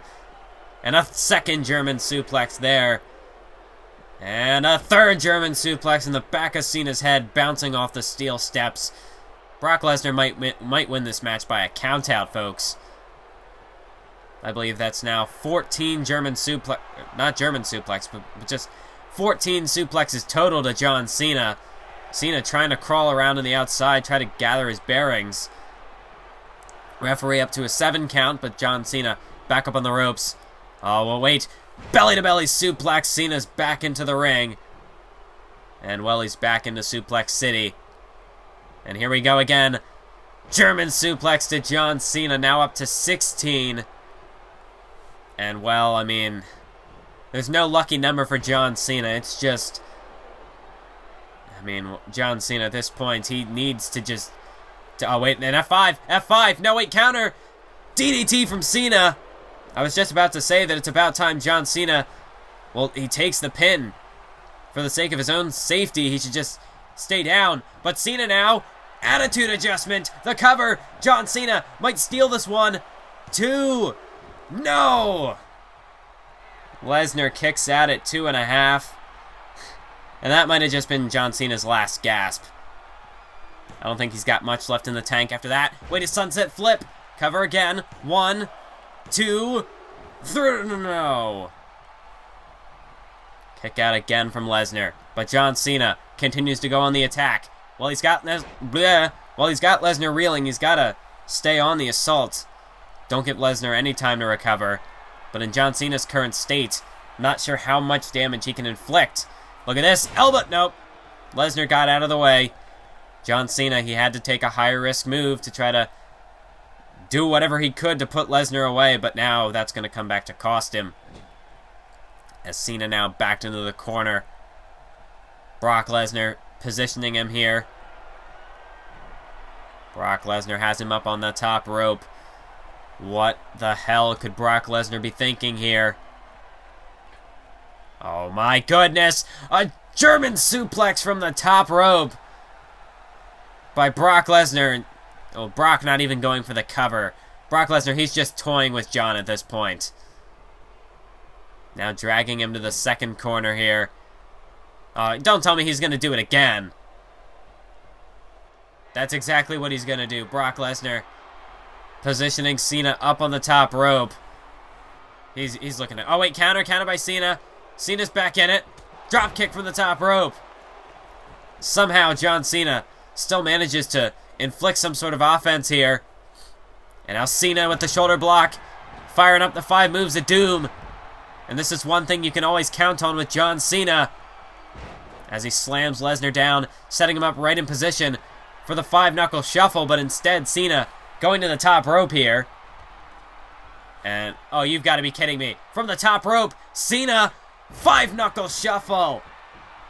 Just adding the extra impact to that one to make sure that Lesnar stays down. And now Cena looking for the coup de grace. The attitude adjustment. Here we go. Down goes Lesnar. The cover by Cena. New WWE Champion. 2. No! Again. Brock Lesnar kicks out of the attitude adjustment. And now Cena, you can tell he's pissed. That had to have been John Cena's last gasp of offense. And it wasn't enough to keep Lesnar down. Now Lesnar with a counter. Kick to the gut of Cena. Oh no, here we go again. German suplex. Well, you can see this. Cena has taken a lot out of Brock Lesnar now. But, you know, it was much like what Ryback said to... I can't even talk. I don't even know. Apologize for that little brief bit of silence, but I am just in shock that that wasn't enough to put Lesnar away. Wasn't enough to... I mean, Cena's still in it. My goodness. Honestly, though, John Cena, how much left does he have? A Hurricanrana cover. Could have Lesnar. 2, 3. No, a kick out again by Lesnar. And John Cena, though, looking to go back to the top rope. But now Lesnar's back to his feet. Cena taking too long. And Cena dumped off the top rope. Brock Lesnar now could just be sizing Cena up for the kill. He's got him up on his shoulders, setting him up. F5 for the second time. And F5 drives Cena into the mat. And it's over. 1, 2, 3. No, a kick out. A kick out. What? How in the hell is John Cena still in this thing? How the hell did John Cena... I don't believe it. We've seen Cena's resiliency in the past, but... I mean, what is he trying to prove now at this point? How in the hell did Cena kick out of that second F5? That had to be the dumbest thing John Cena could have done, because now Brock Lesnar is just going to break him in half. As now it's just German suplex after German suplex after German suplex. He's looking to break John Cena's neck. But Cena's still trying to get back to his feet. Brock Lesnar in disbelief just looking on. He's got to be thinking to himself, what the hell do I have to do to keep this man down? Lesnar now, exploder suplex again. Hooks the leg. 1, 2... What? What? Well, the crowd is on their feet. I'm not sure if Buffalo is necessarily pro Cena, but if they weren't before, they are now. I mean, you have to give credit to John Cena. This truly is his last stand here tonight. He's putting his entire body, his entire well-being at risk here tonight for the sake of the SmackDown fans, and well, Brock Lesnar just relentlessly now with triple power bomb. And he's done. I mean, Cena, he kicked out of that F5, but he has not mustered any offense since. I don't even think the lights are on in there. Brock Lesnar, F5 for the 3rd time. Surely that's it. I mean, there's no way Cena can kick out of that. And in fact, he does not. Brock Lesnar finally puts John Cena away. But, I mean, I know we've seen it in the past from Cena that he is incredibly resilient, but this tonight, I think this just took it to a completely new level for John Cena. I mean, Brock Lesnar, all the suplexes, 2 F5s. Somehow, John Cena, I think he just used whatever last bit of adrenaline, whatever last bit of energy he had left in him to kick out of that F5, and you know, it might not have been such a great decision in the end because, I mean, he had nothing left, but Brock Lesnar continued to beat him down and beat him down. I don't know when the next time we're going to be seeing from John Cena is. Not after a beating like this. I don't expect him to see him on SmackDown anytime soon. And Brock Lesnar, his path of destruction continues. First Punk, then Bryan. Well, I guess technically it would have been first Bryan, then Punk. And now John Cena. All added to the pile of superstars Brock Lesnar has just laid waste to.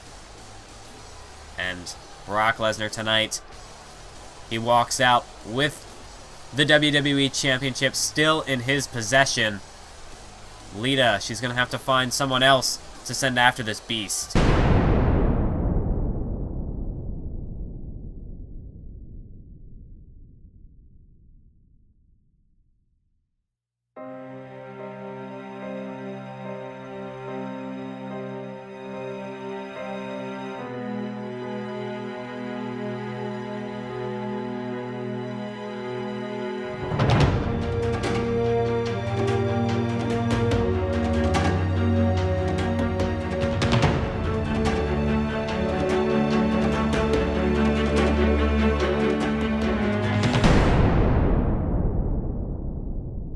Oh my god. Oh my god. No! No, that's Bray Wyatt! And Bray Wyatt, what the hell is that? What is he doing? He's got John Cena. Sister Abigail! Sister Abigail to John Cena.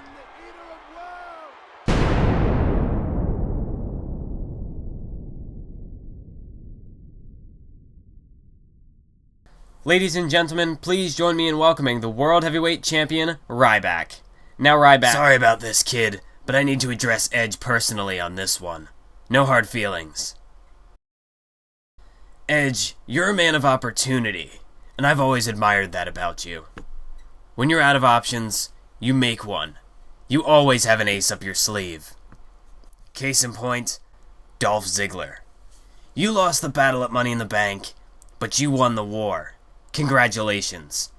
That's the closest you will ever come to winning the world title again. You're out of cards, while I've got a full deck. While my career is only just beginning, yours is nearing an end. Think about it. How long do you have until your body quits on you? 10 matches? 5 matches? 1 match? Look, I admire your drive and your loyalty to a friend, but that's meaningless if you don't have the strength to back it up. And I don't just mean physical strength. I've seen your will weaken as your desperation grows. Edge, I see it plain as day.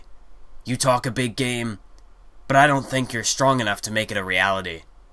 That loss at Money in the Bank crippled you, Edge. You saw your chance at victory only when you had run out of chances. And that broke you. You can't beat me.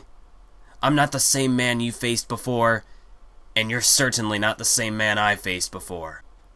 You called me a ruthless monster, as if I enjoy hurting people.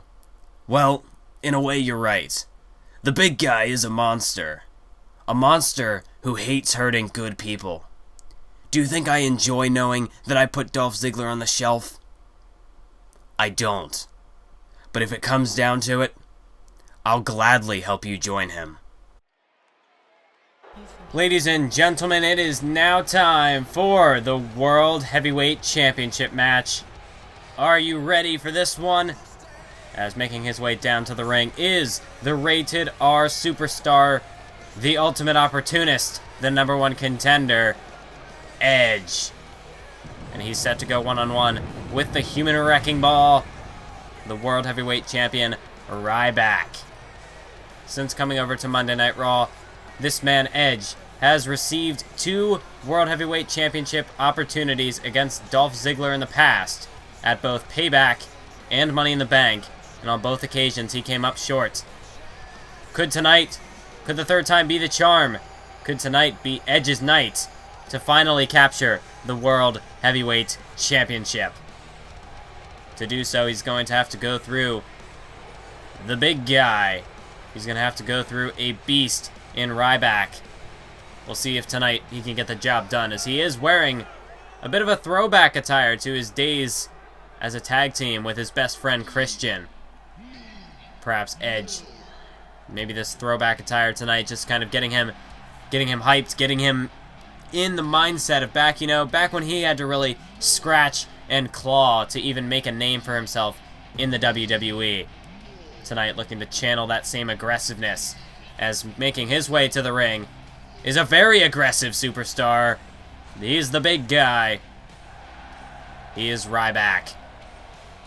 As you can see by that World Heavyweight Championship around his waist, he is the top dog here on Monday Night Raw. Ryback, of course, won the championship from the aforementioned Dolph Ziggler back at SummerSlam. Dolph Ziggler, of course, since then has been, he had surgery on his injured neck. Hopefully we'll get to see Dolph Ziggler back in the ring sometime soon. But that really gave Edge this opportunity. With Ziggler not being able to use his rematch clause, the whole division just sort of opened up. And now we can see a slew of challengers really stepping up to the plate. Randy Orton, Rusev, Edge, Christian. And even there are even more superstars waiting in the wings. So whoever comes out of this match tonight, whether it is Ryback or Edge, they are going to have perhaps the biggest fights still lie yet ahead of them. As Edge sends Ryback off the ropes, but Ryback with a clothesline. He just floored Edge with that one. And here comes Ryback with the strikes. He has Edge reeling off the ropes, but a counter by Edge. A nice arm drag there. Taking the big guy down. And a big haymaker shot there from Edge. Right to the face of the big guy. That's one thing Edge is going to have to do tonight. He's going to have to utilize his craftiness, his experience, his speed, his aggressiveness, because, let's face it, he's not going to be able to outpower Ryback. That just isn't going to happen. So he's going to have to dig deep into his bag of tricks tonight. There's a reason why they call him the ultimate opportunist. He will take any opportunity that he is given, whether it's within the rules or not. As Ryback there just choked out on the ropes by Edge with that flying cross body. Edge now into the cover. Not even a 1 count, Ryback with the immediate kick out. And we've seen in the past that Ryback, you're going to have to basically kill him to win a match against him. And Edge knows that very well. He has defeated Ryback in the past, so Edge knows that he's going to have to push himself beyond his limits to take Ryback down tonight. I mean, we look back at last year's Night of Champions, a perfect example, when Ryback was the defending Intercontinental Champion against Edge's best friend Christian. Christian had to hit Ryback with 3 kill switches, and Ryback kicked out of all 3 of them and went on to win the match. German suplex there from Edge. Edge himself, to defeat Ryback, had to utilize not just a regular spear, but a spear from the top rope as well. So Edge knows that it's going to take a lot to put Ryback down for a 3 count.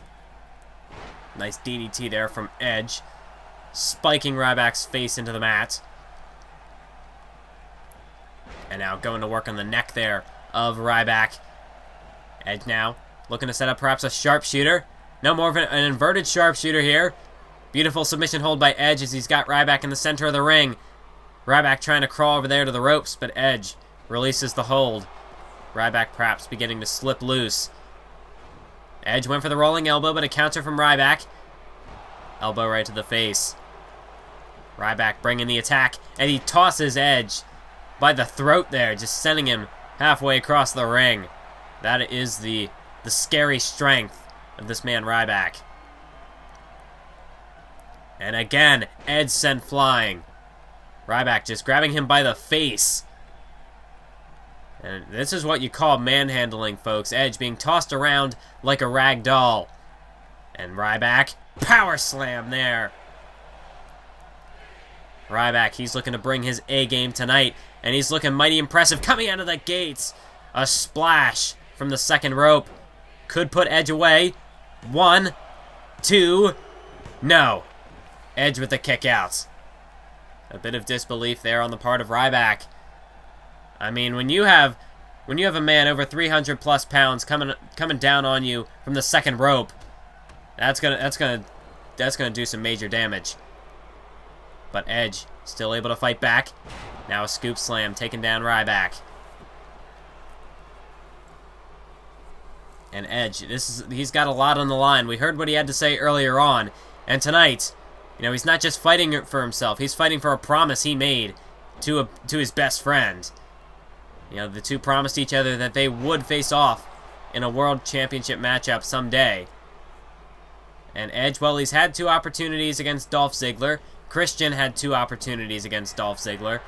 And Dolph Ziggler, man, Edge and Christian, they ran out of title shots. They ran out of opportunities against Dolph Ziggler. So they've just been chomping at the bit waiting for Ziggler to lose that title. And now you can see Edge.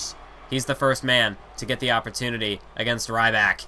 And, well, they call him they call him the ultimate opportunist. So he's going to take that opportunity. As, look at this. He's not wasting any time. Edge looking for the spear, but a counter from Ryback into the DDT. Ryback now picking Edge back up to his feet. Ryback, look at this. Could be looking in for the kill. No, Edge able to block it. Ryback was thinking shell shock, but it's a counter from Edge. Now a Northern Lights suplex. 2, through. Close call there for Ryback, but fortunately for him, he's just able to get the shoulder up off the mat. Now a counter from Ryback, blocking the attempted neck breaker, and a huge European uppercut from the big guy. As we take a look back, this beautiful counter from Edge into that German suplex. Followed by a sit-out mat slam, one of Edge's signature maneuvers, but it was not enough to keep Ryback down. And then, of course, the spear, Ryback was able to counter it into a DDT, utilizing Edge's own momentum against him. As now Ryback, this is the pure strength, a deadlift powerbomb from the mat there. There's no leverage with a powerbomb like that. And Ryback, he's looking to do it again. A second powerbomb. Could he maybe be looking for the trifecta? Ryback, he's feeling it. Trying to get the WWE Universe fired up, but no. Edge able to kick the leg there to create some separation. And now he's got Ryback. Oh, a face buster there, downward spiral. And that could be the destruction of Ryback too. No. Ryback again. Kicks at it too. And I should come to expect nothing less from Ryback. We've seen his performances in the past. How devastating this man can be. Oh, a knee to the face of Edge there. Cutting off my exposition there. Oh my goodness.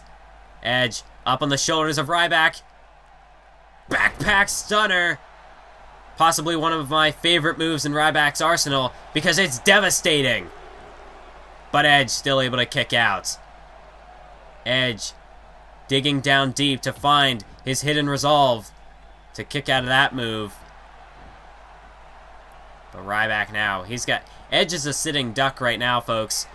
And Ryback looking to go in for the kill. Feed him more. Ryback, meat hook clothesline. Edge could be down for the count. And Ryback looking to finish it. Edge, this could be his, oh no wait, counter by Edge. Able to block it. And a drop kick there from Edge. I was going to say this could be Edge's last gasp. But he's got a little more fight left in him. As there's a clothesline to Ryback. Another clothesline. Ducks underneath. Face buster there from Edge. Edge now turning this match a complete 180. The cover. 2. No. Ryback just able to get the shoulder up, and Edge, he is furious right now. Ryback trying to stumble back to his feet, but Edge can't give Ryback any time to breathe. He's got to go on the attack and stay on the attack. Edge, he's not wasting any time right now. He's got Ryback by the neck. For a neck breaker there through the ropes. Edge now. You know, the longer this matchup goes, the more I think it might favor Ryback. So Edge, with the execution, looking to wrap this up quickly.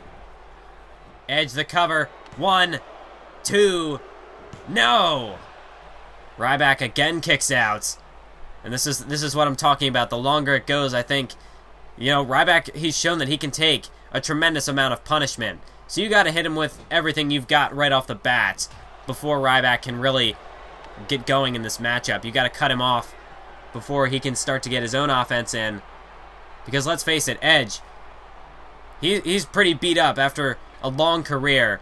He's not going to be able to deal with this. Oh my god. Oh my god. Edge, back suplex off the top rope. And Edge might have hurt himself more than he hurt Ryback. Precisely what I was talking about, but Edge trying to find the strength left in him to go for the spear. There we go. No, it's countered. Ryback countered it again into a DDT. Oh no. Edge, he doesn't know where he is. And Ryback, oh no, he's got him. He's got him in prime position, marching around the ring. And Edge, prepare yourself for the shell shocks. And that surely is going to be it. Hooks the leg. 2, 3. Ryback retains his World Heavyweight Championship tonight. And a valiant effort there by Edge. I mean, you have to give credit where credit's due. Edge really brought the fight to Ryback tonight, but ultimately, in the end, he just didn't have enough. He didn't have enough left in the tank. And Ryback, you know, he saw the spear coming. Not once, but twice, Ryback able to counter that spear. And the second time, well, Edge, that was the one mistake that he could not come back from. As you saw, I mean, just look at this. Devastating backpack stunner. It's amazing that Ryback doesn't use that as one of his finishing moves, because quite honestly, it has the destructive power to be a move like that, but you know, it's the way things goes. The shell shock, it's working for him. You can't fix what isn't broken. But ultimately, Edge there, that back suplex, I think that was just a case of, you know, a little too much desperation. And Edge, ultimately, it came to cost him. And by the time Ryback got him for that shell shock, it was over. It was over. So Ryback tonight, he gets a huge win, celebrating with a World Heavyweight Championship. And Ryback, he's set to go one-on-one with Randy Orton at Battleground. So Ryback, he's not out of the woods yet. A champion's work is never done.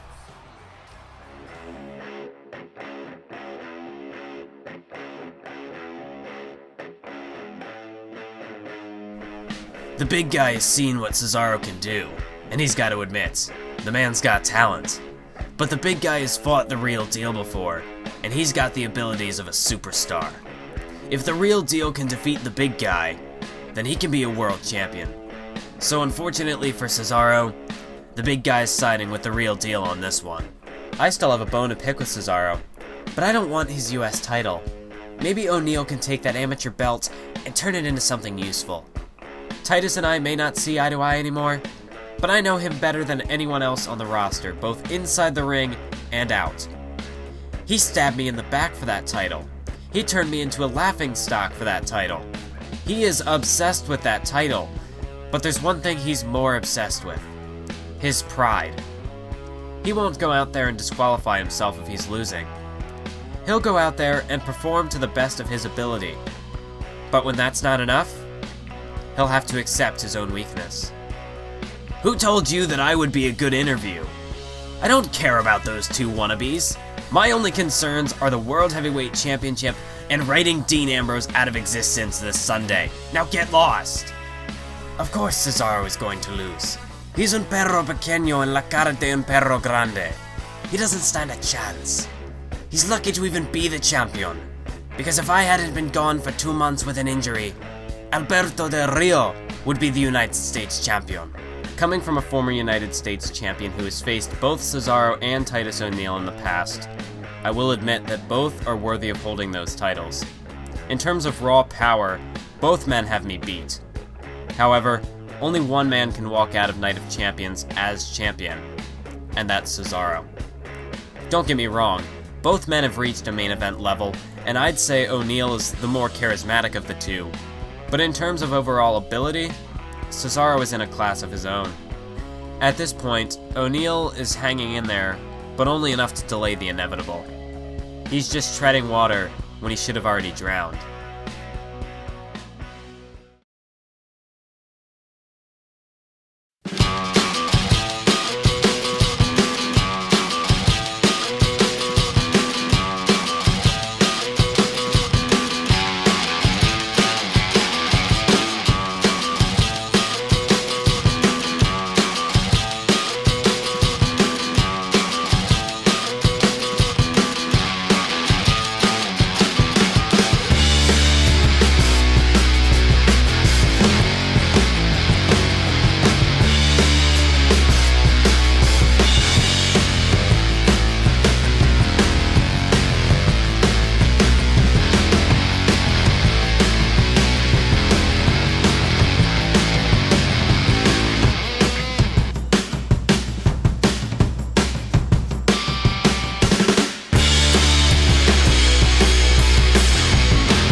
Well, you've heard what everyone has to say about this match, about the two participants involved. The talking's been done. It's time to go out there and conclude this event with a champion versus champion match. Both titles are up for grabs. It's the United States champion Cesaro set to clash with the Intercontinental champion Titus O'Neil. Both men have held their championships since they won them back at WrestleMania. But tonight, these really are the two last remaining WrestleMania champions. And tonight, we find out who is the greater champion. Is it Cesaro? Is it Titus O'Neil? Well, all the predictions have been made. All the speculation, all the questions are about to be answered in this match tonight. Who is the greater participant? Who is the greatest superstar today? We're gonna find out tonight.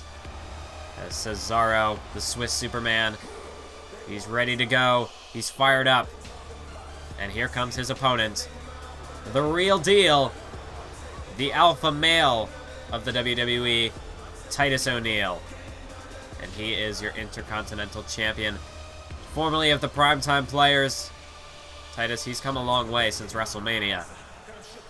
I mean, you look back on it at that time, Titus O'Neil just coming off of his victory over Darren Young, off the fallout, the dissension of the Primetime Players. But Titus O'Neil, really, since then, he's come a long way into becoming his own superstar. I mean, he's broken away from Darren Young, and while I personally am not a fan of the tactics he used to do so, he truly has made himself a superstar. And that Intercontinental Championship, you know what they say, it's not the title who makes the man, it's the man who makes the title. But I really think Titus O'Neil gaining that Intercontinental Championship has been a huge boost to his confidence and his ability. As we see these two men, oh, the bell hasn't even rung yet, but these two men charging after each other. Cesaro with the uppercut. This could be it. As he hooks the leg. Oh, my goodness, how the match has just begun and it almost ended in an instant, just like that. That just goes to show the animosity brewing between these two men. As Titus O'Neil now on the offensive. Power bomb. Stacks him up on his shoulders. 1, 2, 3. No. Cesaro able to kick out at the last second. My goodness. This match is... Forget forget any sort of build-up. We just went from 1 to 10 in about 0.5 seconds. It wasn't even a second. I mean, we really talk about a huge acceleration to. I mean, I'm not even prepared to speak. As Cesaro now slamming Titus into the mat, and a double foot stomp there. And the general consensus actually seems to be pretty back and forth. You know, some people believe that Titus O'Neil. I mean, really, these two men have impressive records as champions. I mean, take a look at Cesaro and his open challenge on Monday Night Raw. He's downed countless opponents, the likes of Sami Zayn, Ric Flair, Finn Balor, Hideo Itami. There's a very long list of superstars that Cesaro has gone up against. And you talk about even before then, he's defeated Alberto Del Rio on numerous occasions, even defeating Del Rio and Curtis Axel in a triple threat at Over the Limit. Definitely Cesaro, he's gone out there and really made it known that he is the United States champion. I mean, he's done everything he could to really put that title center stage. Whereas you look at Titus O'Neil, he hasn't quite been as outgoing as Cesaro. Well, wait a minute. Cesaro, a gut-wrench suplex. Oh, no, wait. Well, we saw Titus already mock Cesaro in the past with that deadlift gut-wrench suplex. Well, Cesaro kicking it up another notch. 3 gut-wrench suplexes. And you know what I like to say? Everybody, wait, cover. 1, 2, 3. No, kick out by Titus. As I was going to say, everybody loves a good gut-wrench. Especially when it's from the Swiss Superman, Cesaro. As Cesaro now looking to wear down Titus O'Neil by the arm. Just really trying to perhaps take a moment to catch his breath while also inflicting damage on Titus. Perhaps try to neutralize the power of O'Neil. Oh, what a clothesline! Well, so much for that. It was a good attempt. But now that seems to have just infuriated Titus. As he is, as Stone Cold would say, unleashing a can of whoop-ass on Cesaro. As there's a nice body shot there from Titus. Now a forearm to the face. Titus O'Neil has Cesaro up for a backbreaker. And he follows it up with this fall-away, more of a fall-away toss. Not even a slam. He just threw him away. Just disposing of him like trash. And now the cover. But a kick out by Cesaro. As I was going to say, Titus O'Neil is the Intercontinental Champion.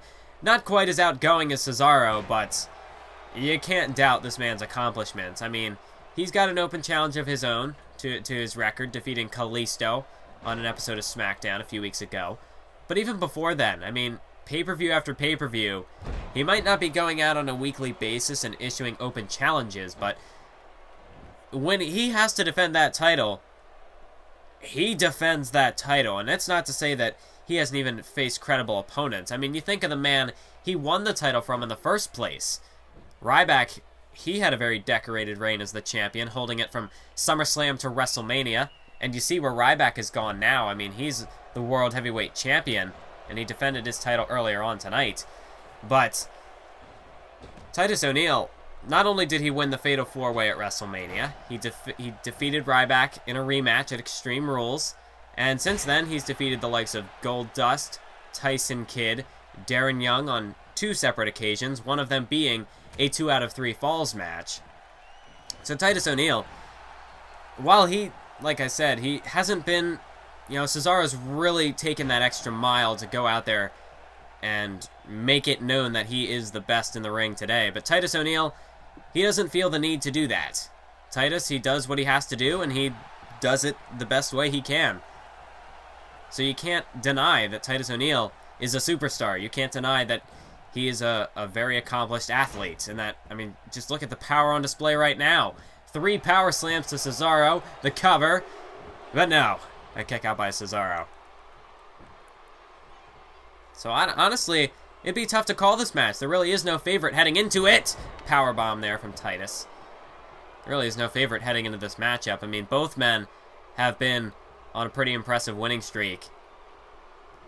And both men have already qualified for King of the Ring. So it's possible that this feud doesn't even end here tonight. King of the Ring, we could see a rematch potentially between these two men. As a European uppercut there from Cesaro. And it looks like that's busted open Titus O'Neil. And, well, it's going to get very brutal very quickly. But a kick out by Titus at 2. Cesaro. Exhaustion beginning to take effect, both mental and physical exhaustion. As you got to think, there is a lot on the line for these two superstars. Not just their titles, but in terms of their careers, their mental stability. I mean, they've spent all this time talking about how they are the best.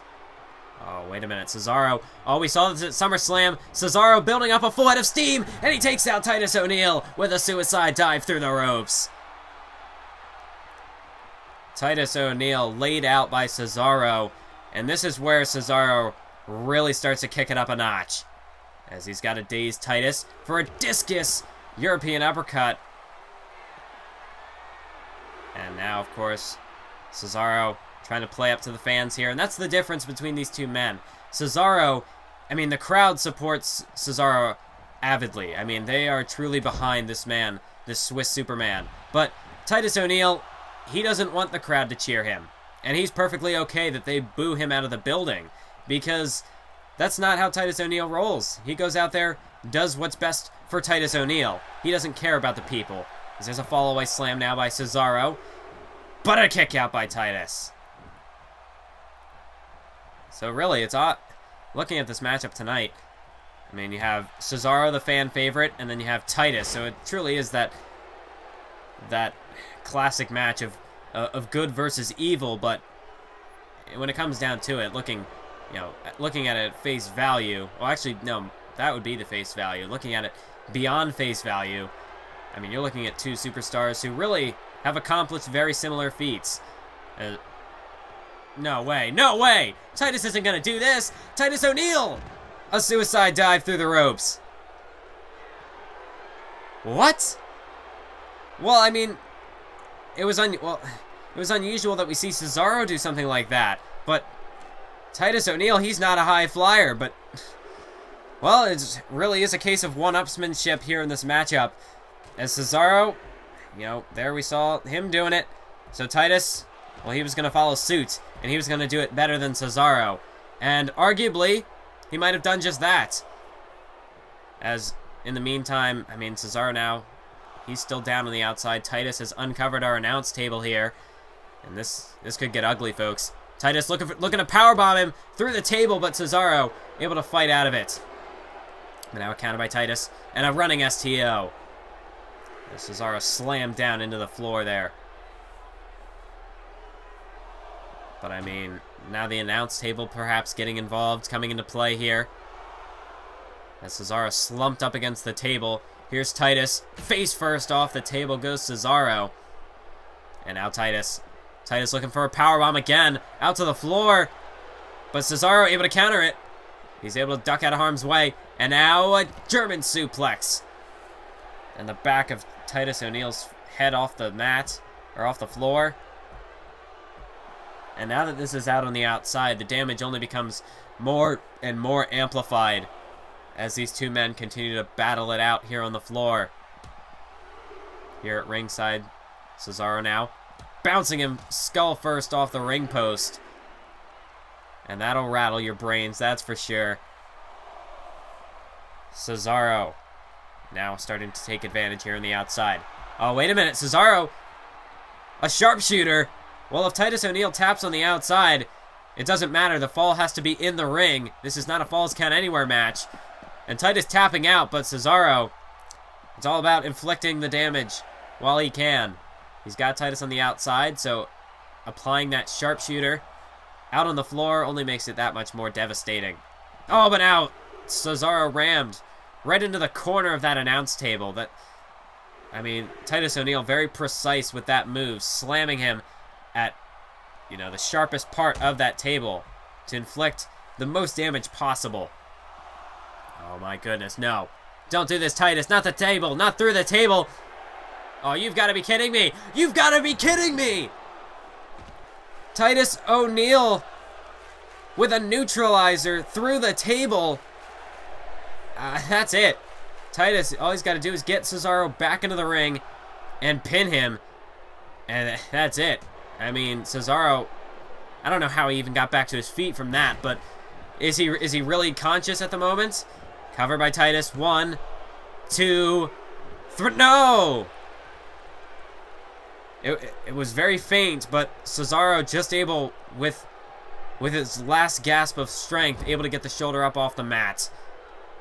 Oh, but now Titus, this is where when emotions run high like this, you gotta be very cautious of your actions. You can't let your emotions, your desperation, get the better of you, because that's how you make mistakes much, much easier, and that you don't want to give your opponent that extra opening. As now Titus just looking to punish Cesaro off the second rope, an elbow drop. Right to the heart of the Swiss Superman. Cover again. 2. No, another shoulder up by Cesaro. And Titus O'Neil, he's only getting more and more frustrated as this match goes on. There's a European uppercut from Titus. Oh, but Titus staggered. Titus staggered. Oh, and a huge European uppercut to follow it up from Cesaro. And that's where fatigue really took effect. Titus, that one split second to make a mistake. Oh, are you kidding me? Clash of the Titus from Cesaro. Do we cover now? 1, 2, 3. No! Oh my goodness. How in the hell did Titus kick out of that?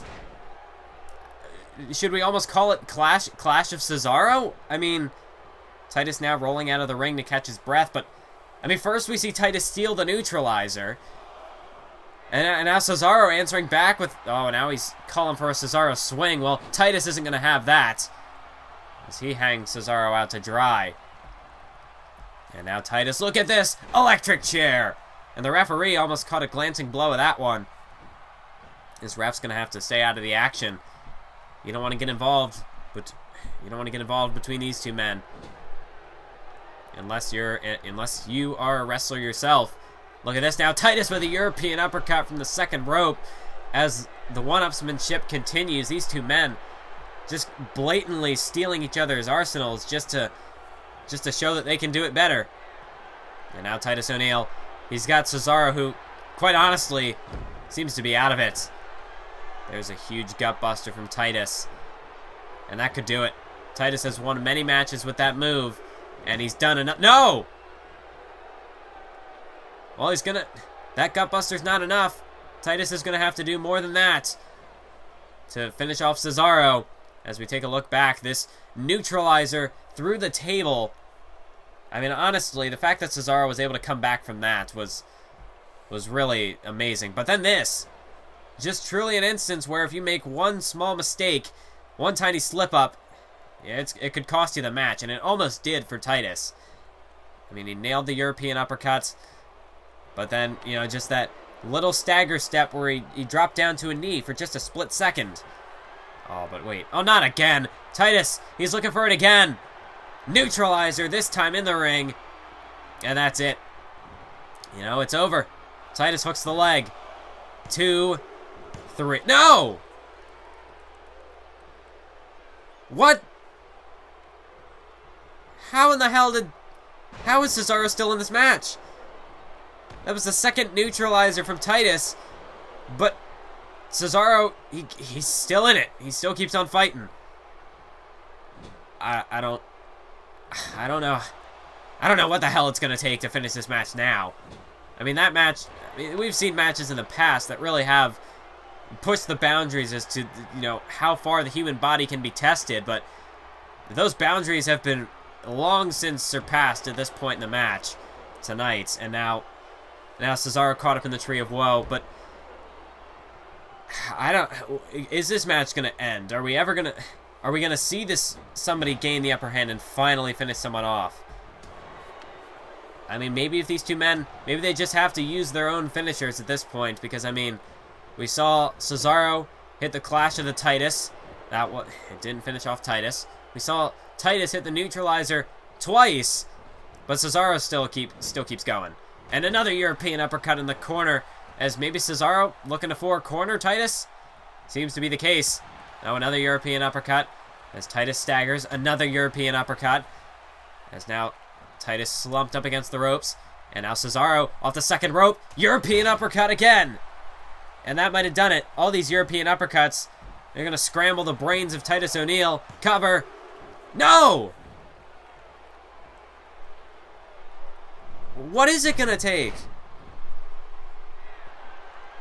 Maybe a Cesaro swing will do it? I mean, at this point, I mean, what is there left that these two men have to give? Here we go. The King is about to swing, and Titus goes around and around and around and around and around and around and around and around and around and around and around and around and around as he gets swung into oblivion by the Swiss Superman and the crowd. They're on their feet. This has got to be it. 2, 3. No! What? How? How is he still in this? Cesaro and Titus have just about everything in their arsenal, and it's not even. This match is still going. Neither man can quit. Not a single person is sitting in this arena. Everyone is on their feet. As Cesaro now, oh, another move stolen. Fall-away slam from the second rope. And maybe this is it. The cover, the 2, and the 3. I don't know what to say anymore. These men, they have pushed the boundaries truly of what a match can be. How these two men can still keep fighting, I have no idea. There's a power bomb by Cesaro. Titus O'Neil. You gotta be kidding me. Cesaro, he can't possibly be. Yes, he is.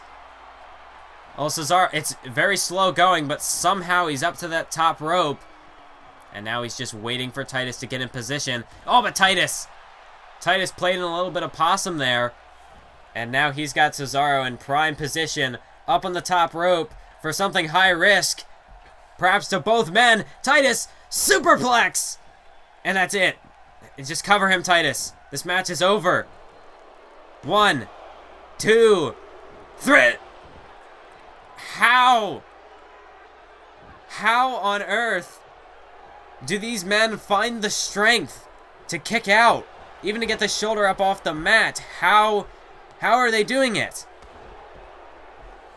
Cesaro, is there anything left of either of these two men? What is going to be left after this match is over, if it ends?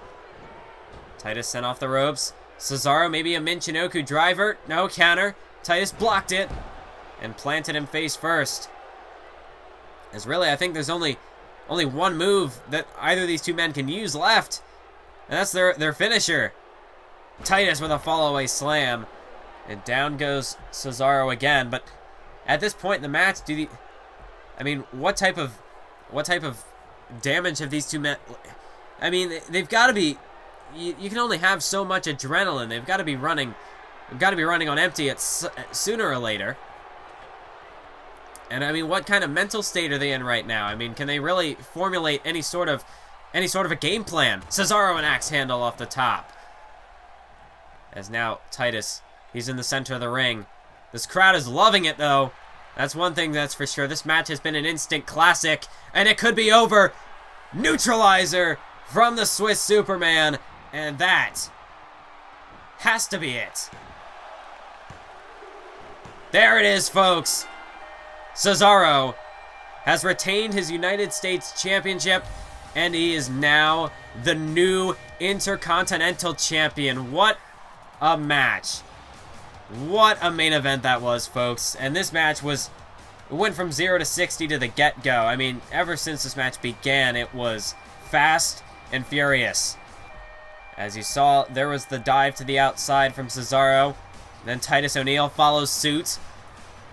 And oh my goodness, I am just I need a moment, guys. This is, I mean, out of everything that just went down on this pay-per-view, that main event, I mean, this has to be probably one of the, at least, I can't even formulate thoughts now. I mean, that match, man, that match. But I gotta say, that brief little slip up there from Titus after nailing the European uppercut, I mean, really, I think that was one of the moments where I thought it was going to be over. And that, just the progression throughout this matchup, I don't think these men had, if Titus had kicked out of that neutralizer, What the hell would Cesaro have done then? I mean, both men used just about everything in their arsenal. No, they used everything. I don't think there was anything left. What would they have done beyond then? Well, we'll never know, because the match did finally come to a conclusion. And this is the man who stands tall. The Swiss Superman, Cesaro. Not only is he your United States champion, but he is now the new Intercontinental Champion. Ladies and gentlemen, I hope you enjoyed this pay-per-view. I hope you stuck it out for the whole thing and enjoyed every single match, every single piece of action and awesomeness that this event had to offer. And if you stuck it out for the whole video, be sure to comment down below. Suplex. Thank you for watching. Keep on YouTubing.